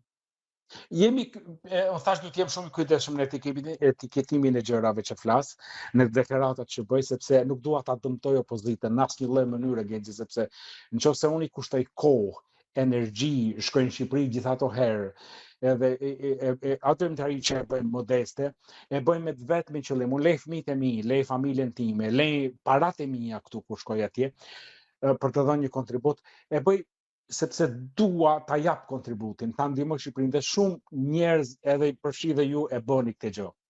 Mirë po, ku shkon ky investim? Tani nëse Partia Demokratike i humbi zgjedhjet Genci në vitin 2013. Më kupton, pavarësisht se aty ka pasur një manipulim nga ajo që ishte pozitë në atë kohë, po i humbi zgjedhjet. Tani me të njëjtët njerëz ti do të shkosh në vitin 2026? Jo, po ndryshojmë, se tani na erdhi Hasimja. Ta mbajmë në nivel serioz, Genci. Tani ne sot, në 2013 nuk e dinim se çfarë ishte George Soros. Unë personalisht e dija të shumë të tjerë që kanë folur, pak individ. Por sot, a e dim ne faktorin Soros çfarë ka bërë në Shqipëri? Domethënë, të flasësh kundër Sorosit dhe ti mbash të gjithë njerëzit e Soros brenda elitës Partisë Demokratike. Madje deklaratat forta të Sali Berishës që unë me të ardhur në pushtet, George Soros i do të shpallet në grada në Shqipëri. Po, që i bie që kur të vi Sali Berisha në pushtet, George Soros do të ketë vdekur një 10 vjet. Më parë, më kupton? Ajo nuk ishte, ajo që kemi kërkuar ne, është kur flas ne janë disa individ si puna imi që kanë kërkuar që jo vetëm shpallja në ngrata e George Soros, bilate mos e shpall fare në ngrata, por nxjerrni ligj parlamenti që asnjë individ që ka kaluar përmes bursave të Sorosit të mos mbaj poste të larta shtetërore. Ose nivele politike, ku veprimtaria jote ka ndikim në shtet, në qeveri, në vend. Jo ti përsekutosh ata njerëz, sepse ata ndoshta nuk e kanë ditur dhe kanë hyrë atje ku, po duhet krijuar një komision etike, siç e ka propozuar më duket se Aleksandr Hoxha në Partinë Demokratike, që duhet bërë një ndarje e qartë, Genci. Se tani, më fal, ti nuk mundesh që një individ që ka qenë kundër teje deri ditën që ti e solle shef komunikimin në Partinë Demokratike, ta bësh shef komunikimi, ndërkohë që e ke patur kundër deri ditën që nuk ishte me ty. Më kupton, kjo është pyetje shumë e madhe. Nuk mundet, një parti politike nuk mund të funksionojë kështu. Pse refuzon Partia Demokratike për të hapur veten edhe nuk e them për të hapur portat për kushdo që do të futet brenda, se nuk funksionon ashtu, por të filtroj njerëzit që kanë peshë, që kanë mendim, që kanë besim, që kanë kredibilitet, që ta çojnë në një nivel politik tjetër politik bërjen. Domethënë të dalish sot, të dali kryetari i Partisë Demokratike dhe i kërkoj ndjesë që ja them këtë, dhe të sot që Partia Demokratike ka elitën dhe ekipin më të mirë të gjitha kohërave, më fal Genci, po këtë nuk e pranoj dot. Këtë nuk e pranoj dot. Jo, unë do të ndërhyj shumë pak, doktor, tek elita më e mirë, duhet të them këtë që në votimin që u bë, për shkarkimin e Niko Peleshit, ishin vetëm 10 vota pro. Edhe përgjigjja, për si ka mundësi që Partia Demokratike e kërkoi shkarkimin, edhe për shkarkimin votuan 10 vet. Belind Kolliçi, një ndër eksponentët kryesorë të Partisë Demokratike, të kësaj elite që thot Sali Berisha, tha, ne nuk e dinim për çfarë votonim. Domethënë të jesh në parlament edhe nuk e din se çfarë voton. Votimi, sa ata nuk e votuan, po ishte më keq se sa ata votonin, ishte që ata firmosen për Endri Shabanin, që të dëgjohej, domethënë për dëgjes, domethënë që kjo më fyn inteligjencën jo mua, po edhe nën stimet 86 vjeçë, fyn inteligjencën edhe të përgjigjet shefi i organizimit, Klevis Balliu, një ndër eksponent më të lartë politikës, ashtu të paraqitet pak në Partinë Demokratike, se thot unë sot firmosa se ma pruni Ina Zhupa, akoma një person i nivelit lartë në Partinë Demokratike, ma pruni ajo letëm ta firmose. Domethënë, kjo është elita politike, niveli më i lartë i elitës politike në Shqipëri, unë nuk e di se si mund. Unë e kuptoj, Genci, që Partia Demokratike është në një presion të jashtëzakonshëm. Por ama ti duhet bësh përpjekje të paktën. E pakta fare, Genci, nëse nuk bën asgjë, duhet të jesh i ndershëm me njerëzit. Ti nuk mund të shkosh dhe të miratosh ligjin zgjedhor, siç e bën këta në para zgjedhjeve të fundit, dhe thuash, ne e miratuam kështu sepse nuk kishim votat. Më kupton? Nuk bën kjo. Ti duhet kesh platformën tënde, duhet kesh ligjin, variantin tënd dhe të thuash botës, ne këtë kërkojmë, merrni edhe ekspert që i ke jashtë elitës tënde politike, që ka ekspert pavarur të ligjit zgjedhor që i ke jashtë Partisë Demokratike dhe del me një platformë thua, këtë kërkojmë dhe ne nuk e miratojmë këtë në parlament. Ne nuk futemi në parlament. Doktor, ndeshjen mund ta humbasësh, doktor, po të paktën nuk ban gola në portën tënde. Po, ti nuk mund të thuash që ju bëj thirrje njerëzve të dalin protest, do ta argëzojmë ne dhe ndërkohë asnjëri gjysmë shkon në shtëpi. Genxhe, është serioze kjo. Ti nuk mund ta ankohesh ke njerëzit se njerëzit nuk na bashkohen. Njerëzit nuk bashkohen nëse njerëzit nuk kanë besim. Nëse njerëzit nuk shohin pak seriozitet. Duhet seriozitet para publikut. E kuptoj, me qenë se jemi te protesta e 2 orë që s'ka 1 orë gjys. Më shpjego pak se unë nuk kam arritur, unë kam thënë që nuk e di se kush e ban agjendën në Partinë Demokratike, nuk e di çfarë këshilltarësh ka, nuk e di çfarë njerëzish ka, po unë e di që ato janë të pak në nivelin amator ose më keq. Të marrin telefon mua si u bajnë agjendën, besoj që më të mirë se sa e bajnë ata. Fillohet protesta dhe protestat janë kundra Edi Ramës dhe kundra qeverisë. Fillohet protesta, domethënë në para kryeministrisë. Do më thënë, do dalin një herë të flasin KPD-ja, do dalin të flasin edhe para kryeministrisë, pastaj për ta shërendue publikun ose protestuesin, për ta shpërndarë energjinë, nuk e di se me çfarë qëllimi ka, më duket sikur ka qëllim sabotimi, shkojnë tek parlamenti. Çfarë synimi mund ketë? Unë nuk arrit ta kuptoj se si kjo agjendë çfarë mund sjellë. Ata kanë me kryeministrin, ata duhet të rrinë te kryeministria. Edhe gjithë ato njerëz që janë aty doktor, nuk ka polici që t'i ndalin nëse ekziston ajo fryma, sepse ne duhet të argëzojmë Ramën, por dikush pas Ramës do të vijë që të na shërbeje. Unë kam përshtypjen se njerëzit shkojnë sepse janë të irrituar, janë të lodhur me Ramën, por nuk e kanë atë frymën e dur sepse nuk kanë besim edhe në kjo elitë politike opozitës. Duhet t'i kthehemi prapë asaj seriozitetit. Më kupton? Njerëzve ju duhet thënë hapur dhe troç. Ne nuk ke nevojë as të hedhësh fishek zjarre ndaj mujt kryeministrisë. Më kupton? Ja po them unë një mënyrë Genci, se nuk do t'ju jap mend atyre se unë jam këtu, ata janë atje, më kupton? Jo, ja, duhet ju japim mend doktor, sepse ata tregojnë nivel të dobët, të ulët. Po, një sekond. Nuk ke nevojë të hedhësh, ta zëm se ka shumë mënyra për të protestuar, më kupton? I thret njerëzit dhe thua unë nuk do largohem nga sheshi pa afat. Siç u bën kohën e Çadrës, më kupton? Në kohën e Lulbashës, që ti vendose nga një celofon plastik ke goja, që ne na është mbyllur goja, dhe ulu në shesh Genci. Ulu. Kërkoj gjithë njerëzve, mira njerëz ulen këm kryq me një çadër, me një stol. Gjithkush i ka 3000 lekë me blej një stol plastik. Ulu. Edhe tregoj gjithë botës, dil vetëm me banderola, me shkrim, pa thënë asnjë fjalë. Jo për të ndërtuar një qendër zëri aty, për të cilë ca folsa që i dekurajojnë njerëzit. Jo vetëm nuk i inkurajojnë, po i dekurajojnë shumë rand. Më kupton? Mua më duket, doktor më fal se po të vras, mua më duket kam pyet për ty sepse jo të lutem ta marroj edhe këtë. Po. Nuk ke nevojë ti të mçosh njerëzit të bien viktime gazit dhe hujve të policisë ke parlamenti. Në parlament futit deputetët që kanë marrë mandatin e PD-s edhe bën grevurie brenda parlamentit. Ta marri vesh gjithë bota, bën grevurie brenda parlamentit pa afat. Ne kërkojmë ndryshim. Kërkoj pak të ndryshimi ligjit zgjedhor. E ke një libër të trash që e ka bërë shumë mirë Partia Demokratike të evidenca e vjedhjes zgjedhjeve. E thuash, bota të hapë syt se ky njeri është me zgjedhje të vjedhura. Me vjedhjen e dhënave personale, me sistemin e patronazhimit që jo një qeveri gjashmërues bëhet fjalë Genci, po edhe një qeveri tranzitore, teknike, realisht profesioniste, 2 vjeçare, e din që nuk mjafton për çmontimin e patronazhimit në Shqipëri, sepse kanë bërë një sistem kaq kriminal sa që është tmerrsisht e vështirë për ta smontuar. Ja ta zëm nesër Edi Rama thotë në zgjedhje të shkojmë një herë. A mendon ti se fiton Partia Demokratike? Jo, nuk fiton sepse është komplet e paprigatitur, komplet e shërbitur, komplet e shërentuar, edhe nuk din çfarë bën, akoma nuk ka arrit të qetësohet, të relaksohet edhe të mendoje se si duhet veproje. Ti e para duhet jesh i ndershëm me popullin, që thuash që ne kërkojmë këte, nuk mund dalish me gjërat që nuk ti beson askush, nuk i beson as vet.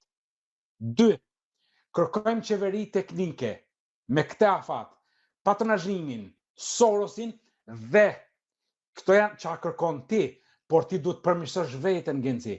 Se kush bërë kuvendi i fundit i Partisë Demokratike? Kaq vaj kanë shkuar punët në Partinë Demokratike që nuk ka asnjë lloj diskutimi për se çfarë po shkon keq në Partinë Demokratike, që nuk ke asnjë që ka mendim politik. Secili thotë e di doktori. E di doktori. E vërtet, asnjë fjalë vetëm shpërndajnë statuset e doktorit. Më ka bën përshtypje diçka doktor, që Sali Berisha tani nuk e mohojmë dot. Arsyet janë tjera, nuk e dim se pse janë, por momentalisht ne e dim se Sali Berisha është non grata në Shtetet e Bashkuara të Amerikës edhe nuk ka asnjë vlerësim të situatës, kjo që tregon që nuk besoj se do të ketë ndryshime. Është non grata dhe në Mbretërinë e Bashkuar, edhe McAllister shkoi në një vizitë në Tiranë dhe nuk e takoi Sali Berishën. Mua më duket izolim total i Sali Berishës. Nga ana tjetër, Jorita Tabaku e Gazmend Bardhi takohen me McAllister e me këto tjerë, edhe me një farë krenarie, sikur ne jemi më të mëdhenj se edhe doktori, domethënë aty ka një mendim individual edhe jo kolektiv se si ta nxjerrin Partinë Demokratike nga aty ku është, po gjithsekush don të tregojë se un jam më i zoti se tjetri. Përveç kësaj kalojmë edhe nga këto. Almana Vokshi, Klebiz Balliu, e disa që më kanë bën shëtitje, Benin Kolliçi kanë bën shëtitje nga Amerika, nga Brukseli e nga Munichu, fotografi e kanë pasuru albumin fotografik, por ne nuk shohim asnjë rezultat politik nga jashtme. Domethënë Sali Berisha është ai që ishte edhe më parë i izoluar totalisht. Ndoshta Sali Berisha duhet ta rishikojë pozicionin e tij duke pas parasysh se është i izoluar edhe për sa të jetë i izoluar, ai nuk e mund dot Edi Ramën. Por ne që pretendon, Partia Demokratike pretendon që Edi Ramën do ta mundi Evropa dhe Amerika, ata prap nuk do ta mundin për të cilë Berishën në pushtet. A duhet ta rishikojë Berisha pozicionin e tij në këtë rast apo do të vazhdojë me Genci, ne e kemi mbështetur doktorin se padyshim nëse Partia Demokratike sot, ashtu siç është sot, është fal punës dhe energjisë tij. Më kupton? Po. Unë nuk besoj që Partia Demokratike po dështon në aspektin kombëtar dhe ndërkombëtar për shkak non gratës Sali Berishës. Zero. Nuk e mendoj këtë, nuk e kam menduar atëherë, nuk e mendoj as sot. Partia Demokratike po dështon sepse nuk ka reformuar veten e vet. Jo për ta reformuar veten siç e kërkon Saliani edhe Jorita Tabaku dhe këta grupi i Bashës, por siç e kërkon interesi i demokratëve, interesi i atyre njerëzve që dalin në protestë, që kërkojnë ta ndryshojnë këtë vend, që ta ndryshojnë këtë politikë. Tani gjithërimtaria e enturazhit, domethënë kemi gjithë njerëzit e Bashës që kemi rreth doktorit. Tani me dieni doktorit apo pa dieni doktorit, ajo që po bëhet nga ata nuk të çon askund. Tashi, ose doktori duhet ta ndryshojnë tek këtë situatë, unë nuk besoj që do ta ndryshojmë, të jemi sinqert. Po edhe unë se ka pas kohë ta bëjmë. Po, sepse ka pas, domethënë unë kam pas bërë thirrjen, kam pas bërë një shkrim shumë gjatë pas zgjedhjeve lokale të vitit të majit, 14 maj 2023. E kam bërë se çfarë duhet ndryshojë, si duhet kishte një shkundje Partia Demokratike, duhet kishte një lëvizje tektonike të jashtëzakonshme. Tani jo vetëm që atë nuk e bëri, por akoma edhe sot doli zonja Tabaku dje dhe kërkonte bashkim akoma Genci. Me këtë bashkohet tani, pa më tregoj pak çfarë bashkimi vlen sot në aspektin politik. Atë pyetje bëj edhe unë, domethënë me këtë bashkohesh. Unë kam një përgjigje, doktor. Unë kam një përgjigje, sepse duke qenë aktiv në rrjetet sociale, të kohët e fundit kam pas njerëz që më kanë ndjekur shumë, edhe nuk e kam përmëshit mend, po më kanë ndjekur edhe kam kuptuar se ka shumë demokrat, qendrëstar, që janë demokrat, po i rrin jashtë larg Partisë Demokratike, gjithnjë në pritje se mos vjen ndryshimi, që të afrohen përsëri, sepse ata janë të vendosur të mos shkojnë majtas, as të votojnë, as morrin vende pune, as diçka, ata janë vendosur, por janë lënë larg me qëllim. Edhe besoj se Sali Berisha, në qoftë se do të bëjë një aleancë, në qoftë se do të bëjë një koalicion, një lëvizje përbashkuese, do të jetë me këta njerëz. Aty është fitoria dhe vetëm aty. As me Adriatik Llapën, as me Endri Shabanin, edhe me shumë persona të tjerë të politikës që kanë ardhur në PD, e kanë mjelur PD-n dhe pastaj janë larguar. Ka demokrat plot doktor që janë aty, por nuk afrohen dot se nuk ka varur. Aleanca bashkimi duhet bërë me njerëzit që janë në përkëmbur gjatë viteve dhe të shkuar. Bashkimi duhet bërë me shtresën e të persekutuarve të politik, jo me shtresën që ka flirtuar me regjimin, po shtresën që është mirëfilli e shtypur, mirëfilli e djathtë, duhet ishte bërë me atë. Ata janë larg. Duhet bërë me njerëz që ka sa duash, janë të provuar që janë qëndestar, që nuk i bashkohen i dramës, ka sa duash, nuk janë afruar Genci. Këta, ajo që mendoj unë, diferenca e madhe mes botkuptimit tim, krejt modest si që thash, dhe botkuptimit atyre që janë sot në Partinë Demokratike, ata duan bashkim numerik. Jemi dobët numra, veç numra. Nuk funksionon politika me numra, kështu. Jo, unë besoj që edhe po të funksionojë me numra, është një matematikë e gabuar, sepse duke afruar Fredi Bejlerin, si nuk ka asnjë njeri me veti, ti largon 10 demokrat. Duke afruar Shpëtimi Drizin, largon prap njerëz nga vetja. Ajo ka qenë, se nuk e prekëm atë çështjen e Belit, ajo ka qenë një veprim katastrofik, pranimin koalicionit një njeriu që duhet ishte në burg dhe kam thënë me 10 herë.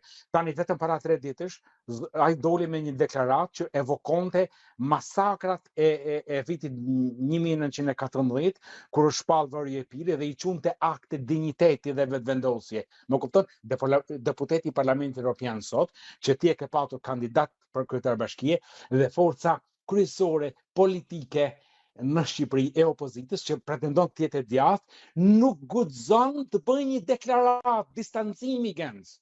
Nuk po flas për kryetarin e partisë, po një i rangut më të ulët, një antar kryesie, një antar këshill kombëtar të dalit ta bëjë një deklaratë që unë distancohem fuqishëm nga kjo.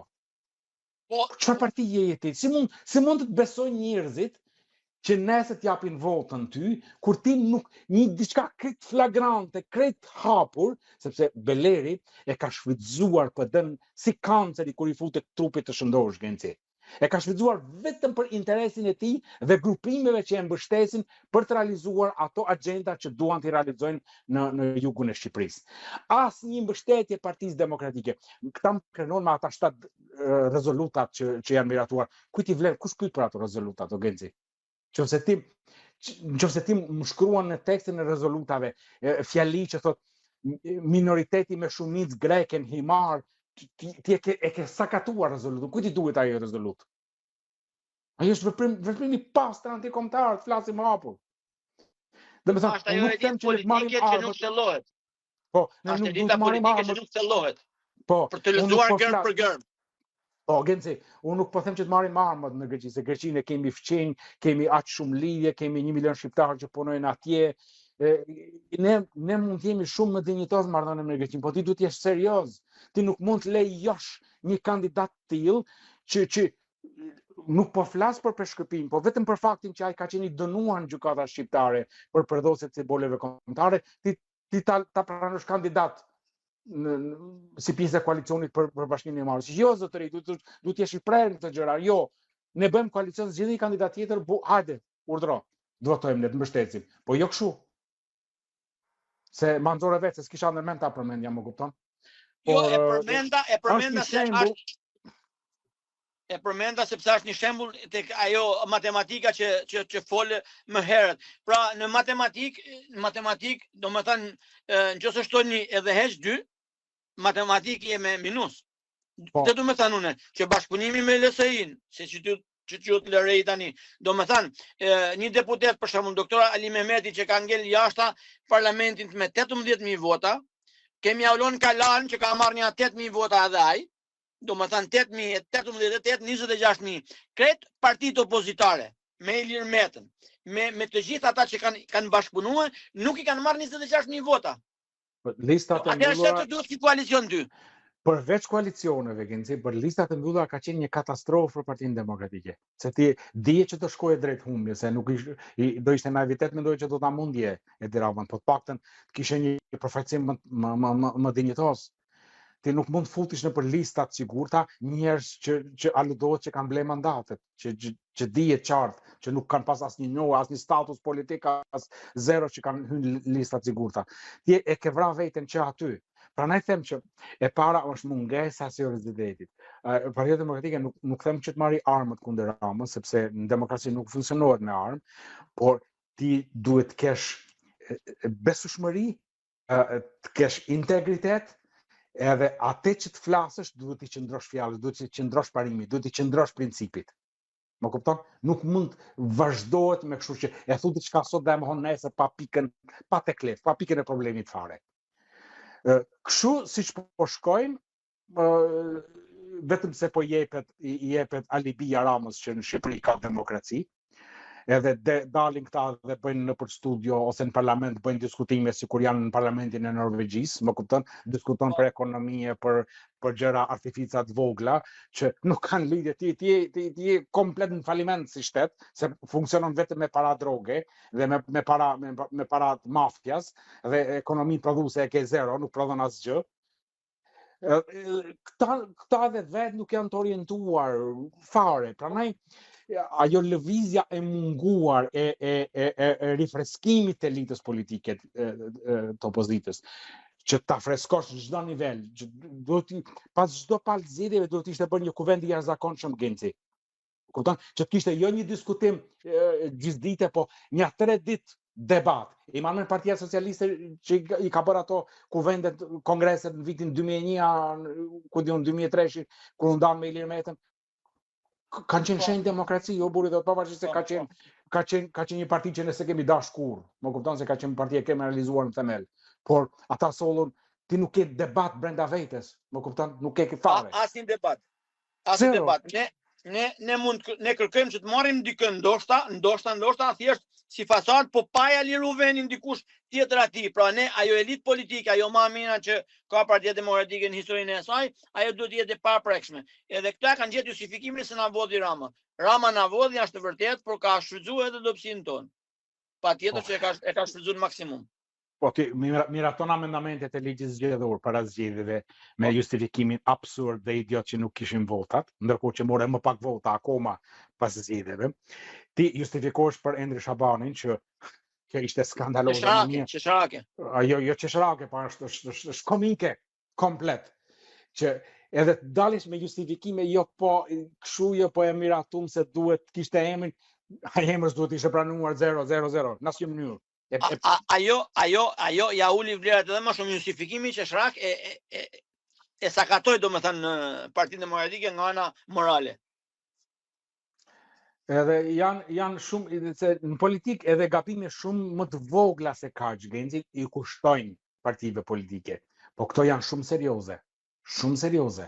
Unë kam frikë mos janë paramenduar edhe kjo është akoma më rëndë, se po të jenë gabime nga mosnjohja, përveç se për te asaj që janë foshnjërak, janë të rënda, me thënë drejtën, po kam frikë se mos janë të llogaritura. Kjo duhet ishte kamban alarmi që të iniciojë një ndryshim brenda, që njerëzit që përfaqësojnë interesat tua politike, të kësaj force politike duhet të jenë njerëz serioz. Njerëz serioz, ti vendosësh përballë tyre. Po tani nuk bëhet debat me Zëqin e Çavushin, o Genci. Aja është debati sot në parlament. Partia Socialiste për debatin ja u ka lanë Zëqin e Çavushit, Sara Miles edhe një blonjati, një bido, nuk e di, një skizofren, edhe ata merren me këto PD. Tani pjesa tjetër e Partisë Socialiste nuk angazhohen shumë, edhe ta ulën balla nga njerë. Pse? Sepse ata kanë mundësi për domethënë Zëqin e Çavushi mund t'i përgjigjet shumë kujt PD, sepse ata nuk janë kaq të aftë saqë ju mungojnë disa gjëra, për shembull. I thot atij Gazbardhi, thot i ke thënë babi Xhenit, domethënë kanë ca fakte, kanë kaluar në ca periudha, në ca faza që nuk janë dinjitose dhe ata pastaj i shfrytëzojnë këtë rast për t'i përmendur. Prandaj doktor, unë do thoja si ka shumë politik ishik me futbollin, ka ekipe që nuk janë gjendje të luftojnë për kampionat, po thonë nëse ne do të rindërtojmë ekip që për 2 vjet dalim kampion. Ndërsa Partia Demokratike duke humbur ndoshta me përballë Partisë Socialiste, në vend që të fillojnë të rinovojnë partinë, futë njerëz, ndoshta e pra të zgjedhje jo për zgjedhje tjera, ka bën ca arnesa, me ca arnesa, do me thënë nëse është ajo bezja ka qenë blu, nuk i ka fut blu me për në gjapa kësa, po në ngjyra komplet tjera që nuk kombinojnë fare. Arnesa që e kanë dëmtu PD-ja nuk po rigjenerohet për të forcuar në një afat 2 vjeçar, 3 vjeçar, 4 vjeçar. Unë besoj se në 2029 me këtë ritëm Partia Demokratike do të humbi dhe më afell. Që të arrihet ndryshimi Genci, duhet fillojë ndryshimi. Edhe ajo që më dhem mua është që nuk e shoh asnjë shenjë që ata duan të ndryshojnë. Sepse në momentin që bësh kritik dhe në këtë moment që po flason tani në radion tuaj, jam i sigurt që do vinë me 10 nesër më thotë, ti po i shërben Ramës, po dëmton opozitën, por çfarë po kërkojmë ne? Ne po kërkojmë që kjo opozitë të ndryshojë dhe të bëhet më e fortë. Të sjellë atë ndryshim që e duan, që u vlen më shumë atyre, po sigurisht edhe neve nesër, që ndryshimi të fillojë. Dhe ndryshimi nuk kështu siç po shkojnë ngjarjet, unë nuk shoh asnjë shenjë që gjërat do ndryshojnë, sepse këtë lloj pushteti të krimbur, të kriminalizuar, do ta kishte zili çdo lloj opozite në çdo vend botës, se do kishte gjithë ato fakte, Genci, gjithë ato mundësi për t'ju kundërvënë. Dhe këta nuk janë askund. Nuk janë askund. Më vjen keq ta them, dhe është fatkeqësi që po pritet se mos ndoshta do vi Amerika ta arrzojë Edi Ramën, që kjo nuk do ndodhi kurrë, asnjëherë, as Amerika, as Europa, se shifi deklaratat që bëjnë ata në vende ndryshme, dhe shef që ky vazhdon të ulëzojë me gjithë 1000 zeza që i ka bërë këtij vendi. Doktor, kishte një reagim të ashpër sot Muslim Murrizi. Muslim Murrizi, me sa di unë, është anëtar i kryesisë Partisë Demokratike. Po. Në lidhje me Ermal Hasimën, thotë folin në protestë Ermal Hasimja, edhe na u paraqit sikur ishte pjesë ke busti, bile se ka hasonte me shërbimin me ato që kishte bën në Zimbash atëherë me pantallona të shkurtra, edhe ky nuk ka pas mosh për çan te protesta, po një sorosist sot po na paraqitej si demokrat. Tani ne nga një anë i kemi shpall teorikisht luftë Sorosit.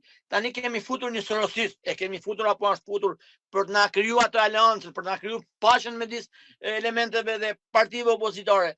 Sa e shikon se mund të ketë një avantazh ose mund të përparoje një marrëveshje, një aleancë opozitare në udhëheqjen e Ermal? Ju e dini qëndrimin tim publik për njerëzit e Sorosit, dhe ka qenë një prej tyre, po përveç asaj ta harrojmë atë qëndrimit e tij politike, që nga koha që ka qenë zëdhën, sa nuk e di, ka qenë këshilltari zoti Berisha, në mandatin e parë ka patur një funksion në fillimit e tij, nuk e di çfarë, edhe distancimi dhe qëndrimi konstant kundër Partisë Demokratike dhe dalësh sot marrësh ti flamurin e bashkimit, ndërkohë që ajo e fundit që i duhet sot Partisë Demokratike dhe opozitës është një bashkim qelpsirash, bashkim numrash. Partisë i duhet fryma, i duhet ideali, i duhen parimet që nuk i ka, më kupton? Po. Sepse nuk mund të dalish ti deri dje ke qenë kundër dhe sot bëhesh pro dhe bëhesh promotori i bashkimit. Nuk mund funksionoje. Numrat nuk funksionojnë. Këta po përpiqen që të ndërtojnë karrierat e tyre politike për të infiltruar në një pushtet të ardhshëm që mund ndërtohet nga lëvizja, sepse ne nuk i dim doset që janë për Ramën, se nuk folëm as për Ballukun as për Ramën apo gjithë atyre që janë kandidat për burg, se janë gjithë ata me radhë, nuk është asnjë i pastër. Dhe këta po presin duke e ditur që ata janë të zhytur komplet, mos ndoshta një forcë jashtme do të shenë ta dhe ne afrohemi dhe do marrim poste, më kupton, por kështu është shumë e vështirë. Ishte momenti ideal për të bërë një galvanizim të njerëzve, duhet ishin organizuar forumet e Partisë Demokratike në çdo rreth, Genci, për të mbledhur, për të organizuar me njerëzit që i kanë jashtë vendit dhe brenda vendit, për të zgjedhur njerëzit më të mirë, për diskutuar, për të reformuar degët që asnjë përveç Lezhës, nuk besoj që në ide tjetër janë bërë zgjedhje tamam për të zgjedhur njerëzit e duhur. Vetëm në Lezhë kam parë që janë bërë zgjedhje serioze ose po bëhen kohët e fundit, askund tjetër. Doktor, unë nuk shquhem për nuhatje politike, as për ndonjë inteligjent i madh, po unë kam frikë, nuk e di sepse kam këtë parandjen, se ndoshta parashikohet ndonjë rënje e Ramës, duke pas parasysh ato dosjet që tha një kudina se çfarë fshihet, domethënë, se do të shkojnë për burg shumë ndoshta, edhe që kryeministri rrezik mos na bëhet Ermal Hasimi, edhe kjo mund të jetë një nim që jep Sorosi ndoshta Edi Ramës për ta lëshuar but, po për të garantuar se kush vjen pastaj nuk do ta preki. E kam atë frikë, nuk e di pse. Po fakti që askush nuk flet kundër Sorit, e ke parë në një të flasë kundër Sorit në Partinë Demokratike që në momentin që është bashkuar Ermal Hasimi asnjë. Kam frikë se po e përgatisin për kryeministër. Po, nuk e di, ata nuk mund ta them unë, edhe mund të jetë mundur, po ajo që shoh unë, domethënë ajo pikpamja që ka sunduar në rangjet e soroiste brenda PD-s që Soros është legjend, më kupton, kështu ka funksionuar, është legjend, është egzageruar, nuk është ashtu siç thuhet. Në fakt është shumë më keq se sa thuhet, por nuk po bëhet publike.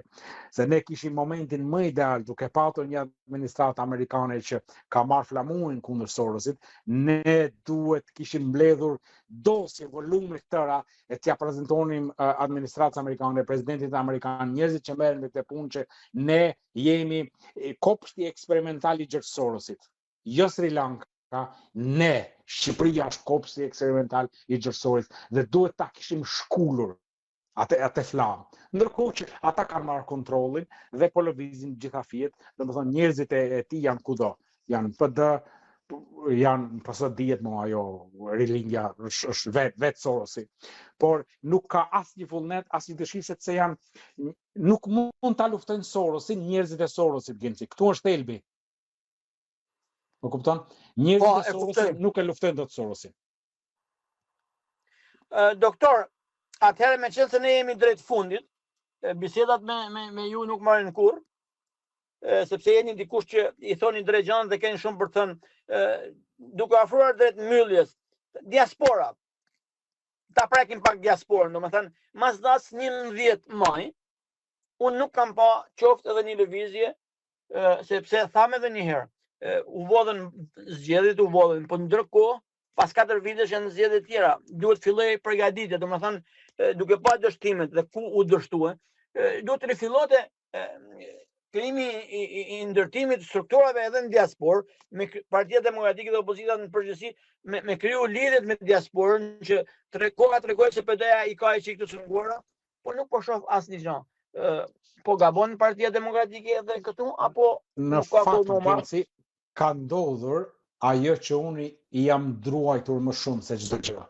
Në momentin kur Partia Demokratike e pranoi votën e diasporës kallup ashtu siç e pranoi, përmes diasporës për Shqipërinë e Lirë dhe Florian Haçkajt, pa u thelluar se si ishte kjo iniciativë, ku lindi, si filloi dhe pasoja që kam paralajmëruar unë atëherë është kjo. Do ishte që duke qenë se fitoria do ishte e jashtëzakonshme si në kohë të monizmit e diasporës, ashtu siç ndodhi, ti e di Greqi 98-99% sa ka fituar Greqia, do të krijohej ideja rreme sikur diaspora e mbështet Edi Ramën, më kupton, dhe me këtë kartë ka luajtur sekti rilindas. Kur realiteti nuk është kështu, është krejt e kundërta agencë. Sepse ne nuk kemi votuar, unë kam qenë në Shqipëri gjanën për të votuar, po ata që kanë futur zafet këtu, nuk ka votuar diaspora, ka votuar sekti, më kupton, ka përdorur këtë dhe ka hedhur i marr atë tezën e gabuar në publik që ne nuk duhet merremi me diasporën, se diaspora është kundër nesh. Më kupton? Dhe kjo është dëmi më i madh që i është bërë opozitës dhe Partisë Demokratike, me pranimin e votës është ashtu siç u pranua. Me votimin me postë dhe me ato siç i kishin përgatitur vetë ata, sepse Edi Rama nëse do ishte një votë që do numërohej siç duhet, nuk do lejonte kurrë Genci, kurrën e kurrës për ta pranuar votën e diasporës. Dhe vazhdon ajo në Partinë Demokratike sot, siç e thatë ju, që nuk e mendojnë më që të angazhohen me diasporën, sepse ky është mendimi konsoliduar ke ata që diaspora nuk na mbështet, është kundër nesh, ata nuk e kuptojnë situatën këtu, duhet bëhet vetëm nga brenda, që është në fakt nuk është kështu. Ajo që duhet kishte ndodhur dhe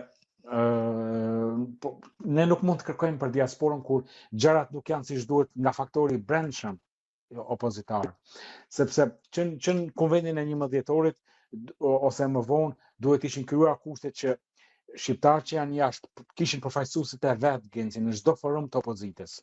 Dhe kjo do krijonte besim, do krijonte bindje që vërtet ne jemi të përfshirë, ne do të kontribuojnë, na çdo mundësia për të kontribuar, por ata diasporën deri në këto momente që flasin, paktën e duan vetëm për të votuar për atyre, por ata nuk duan ta angazhojnë fare, absolutisht asnjë. I kanë zgjedhur ca figurant pas një lloj peshe, gjëja i futën në lista, por realiteti është krejt ndryshe.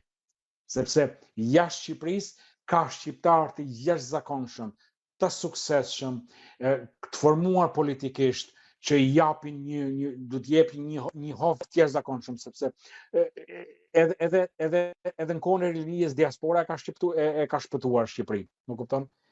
Po pra, edhe në kohën e themelimit të shtetit shqiptar. Dhe sot, pak a shumë pavarësisht në një kohë shumë më vonshme, jemi në një situatë të ngjashme që pa faktorin shqiptar që është jashtë, është e pamundur, thuajse e pamundur për ta bërë ndryshimin e duhur në Shqipëri dhe potencialet janë të jashtëzakonshme në çdo fushë, në IT, në shëndetësi, në ekonomi, në financa, në mbrojtje, kudo. Mirë, po këta njerëz mbahen jashtë. Mbahen jashtë. Doktor, unë besoj, doktor, se Partia Demokratike, kjo elita e fortë që po themi ne, kjo elita fort ka arritur të ndërtojë një strukturë të tillë që as brenda Shqipërisë, por as nga diaspora të mos lejohet asnjë element pozitiv, asnjë element i nivelit lart, sepse këta në përballje me ata kanë frikë se mos janë humbës, edhe për të ruajtur vendet e tyre këto vazhdimisht nuk i mbajnë larg ata. Domethënë, po nuk kryejnë klimën, nuk kryejnë kushtet për të hapur. Po kjo është doktor Berishës në zyrë, kam thënë doktor, ne njohim njerëzit inteligjenta, njerëzit me integritet që ne na duhen dhe na bëjnë punë. Duhet shkojmë tek ata, t'ju thërrasim, t'i kapim për krahu, hajde. Ne pretendojmë ndryshe, edhe po shkove do ta gjenë kleshkën me të maj larg se kanë frikë. Është sindromi i Jorgens, është sindromi i paftit. I pafti e shef rrezik çdo kënd, më kupton? Ndërkohë që ne po të marrim shembullin e përmend shpesh unë atë në pjesën e parë të bisedës, inteligjenca kosovare. Pse u bashkuan intelektualet kosovarë? Sepse nuk e shifnin kolegun e tyre si rrezik, por e shifnin si ndim, si fuqi, si krah djathtë, më kupton? Nëse ne nuk do të i afrojmë njerëzit me këtë mentalitet që unë afroj Gencin, jo se ja kam frikën Gencit që të më zej vendin nesër, por e tua Gencin sepse të dy jemi më të fortë dhe bëjmë këtë ose atë punë bashkë. Ky ndryshim mentaliteti është shumë i vështirë, sidomos duke qenë se ata njerëz të elitës sot më janë krejt pa aftë vetë. Duke qenë i pa aftë, sepse ti ke shumicën e atyre që bëjnë politik janë njerëz pa zanate, janë pa profesione, pa karrierë profesionale. Më kupton? Që ata jashtë politikës janë të vdekur. Janë nobody. Doktor, kemi po. Dhe sa kohë kemi këtë lloj sindromi, e kemi të vështirë ndryshimin dhe duhet, nuk e di se si do bëhet, besoj që shqiptarët do ta gjejnë mënyrën e vet për ta sjellë ndryshimin, por që duhet lëvizur. Kështu siç ecet me plane pa lidhje, nuk shkohet askund. Doktor, a mendon se diaspora duhet ndërmarrin ndonjë lëvizje deri diku e pavarur nga partitë politike në Shqipëri? Po gjithmonë ka mundësi dhe hapësirë Genci, po edhe organizimi nga jashtë është i vështirë, por sigurisht që ka hapësirë. Do të ishte e mundur që të krijohet një farë konfederate, të paktën në shtetet e Europës dhe shtetet e bashkuara të Amerikës, dhe ata njerëz që duhet të angazhohen mund ta gjeshin një mundësi organizimi, qoftë edhe një forum jo partijak, po domethënë me mendikim politik, siç është Valltra për shembull fjala në Amerikë.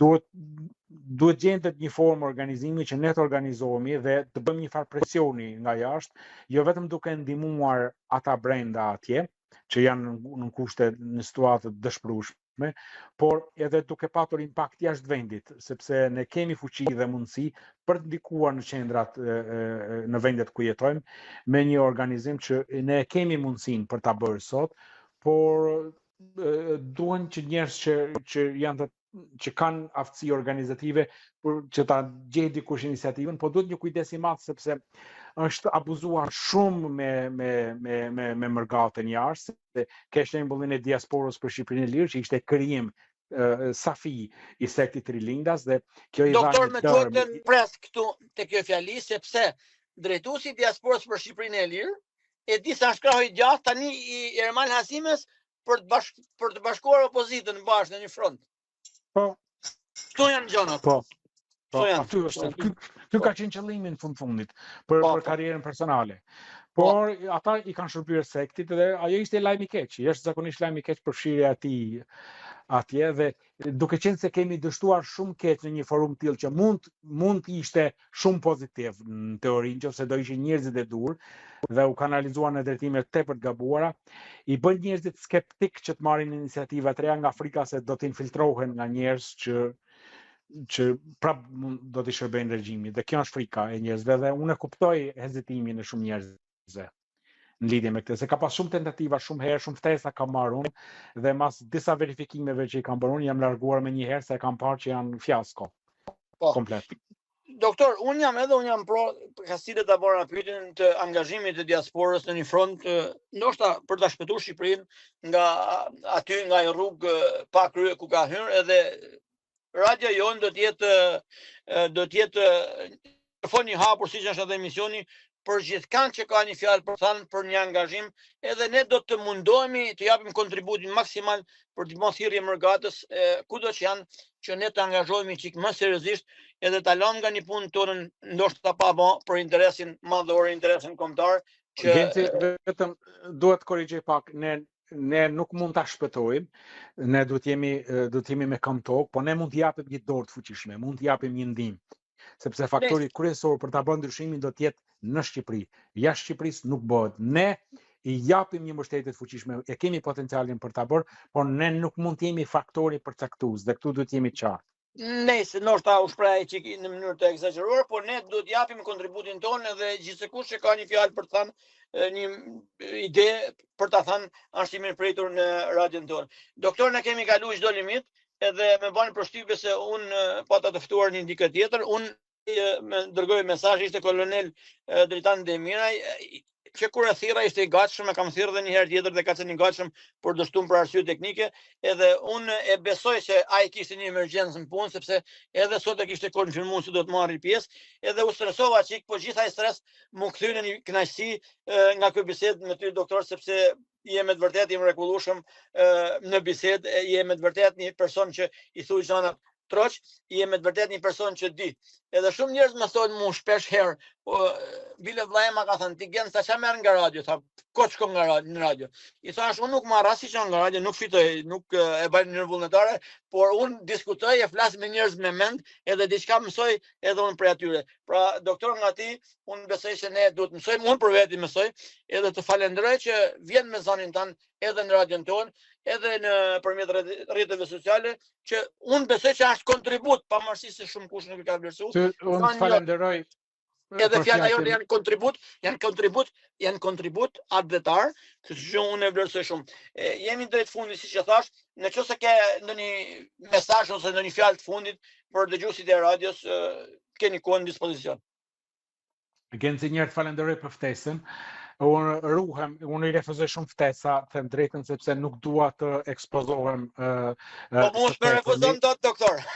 Po, edhe shpresoj që ajo bisedë që kemi bërë t'ju ke vlerë njerëzve. Duhet ta bëj edhe një herë qartë që çdo bisedë dhe kritikë që ne e bëjmë me synimin e forcimit të interesit të vendit në radh parë, të forcimit të opozitës në rastin konkret sotëm dhe në interesin më të mirë të Shqipërisë. Nëse e bëjmë edhe ndonjë gabim, shpresoj të na e falin. Por me dashje asnjëherë nuk gabojmë dhe nuk është qëllimi ynë.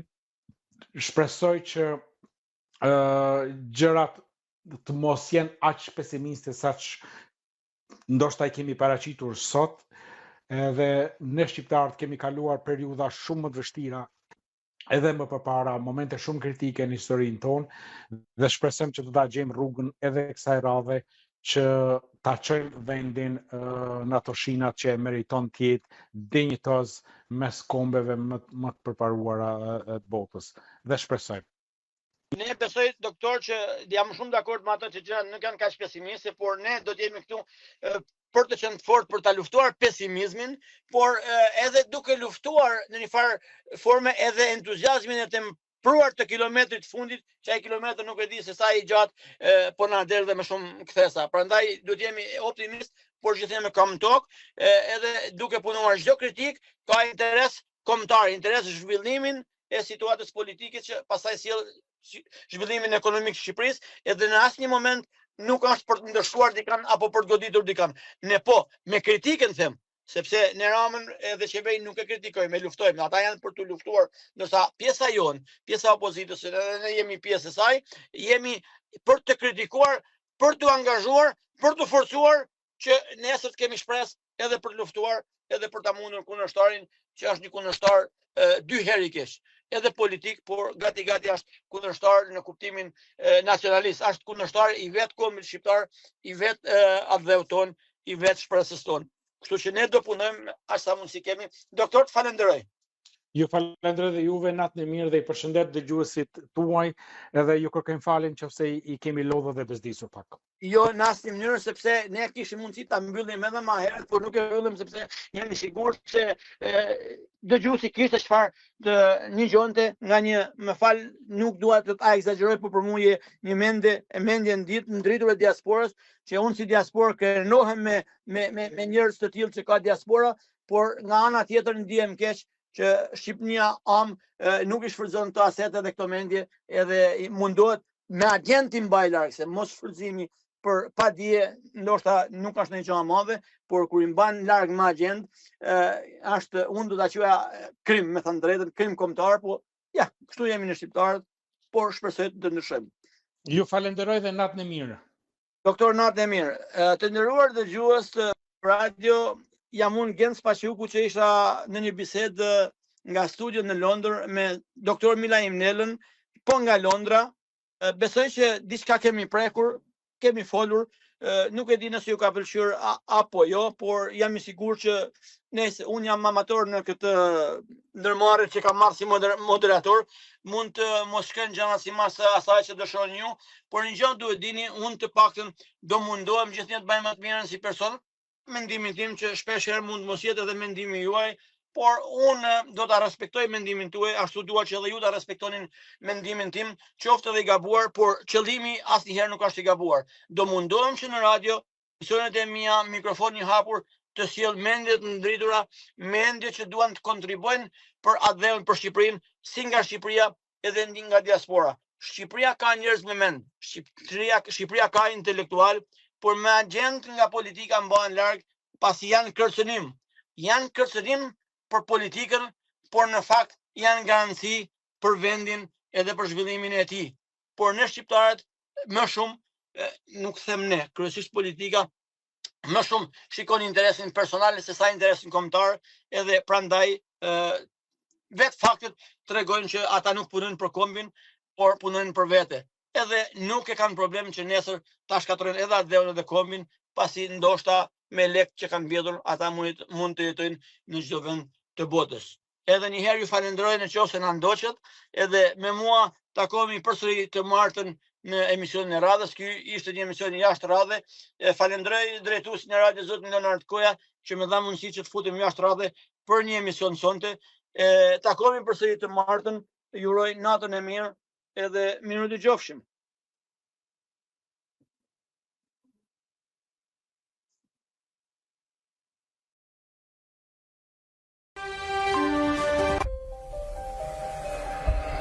Mikrofoni hapur nga Gens Paçuku në Window Radio.am.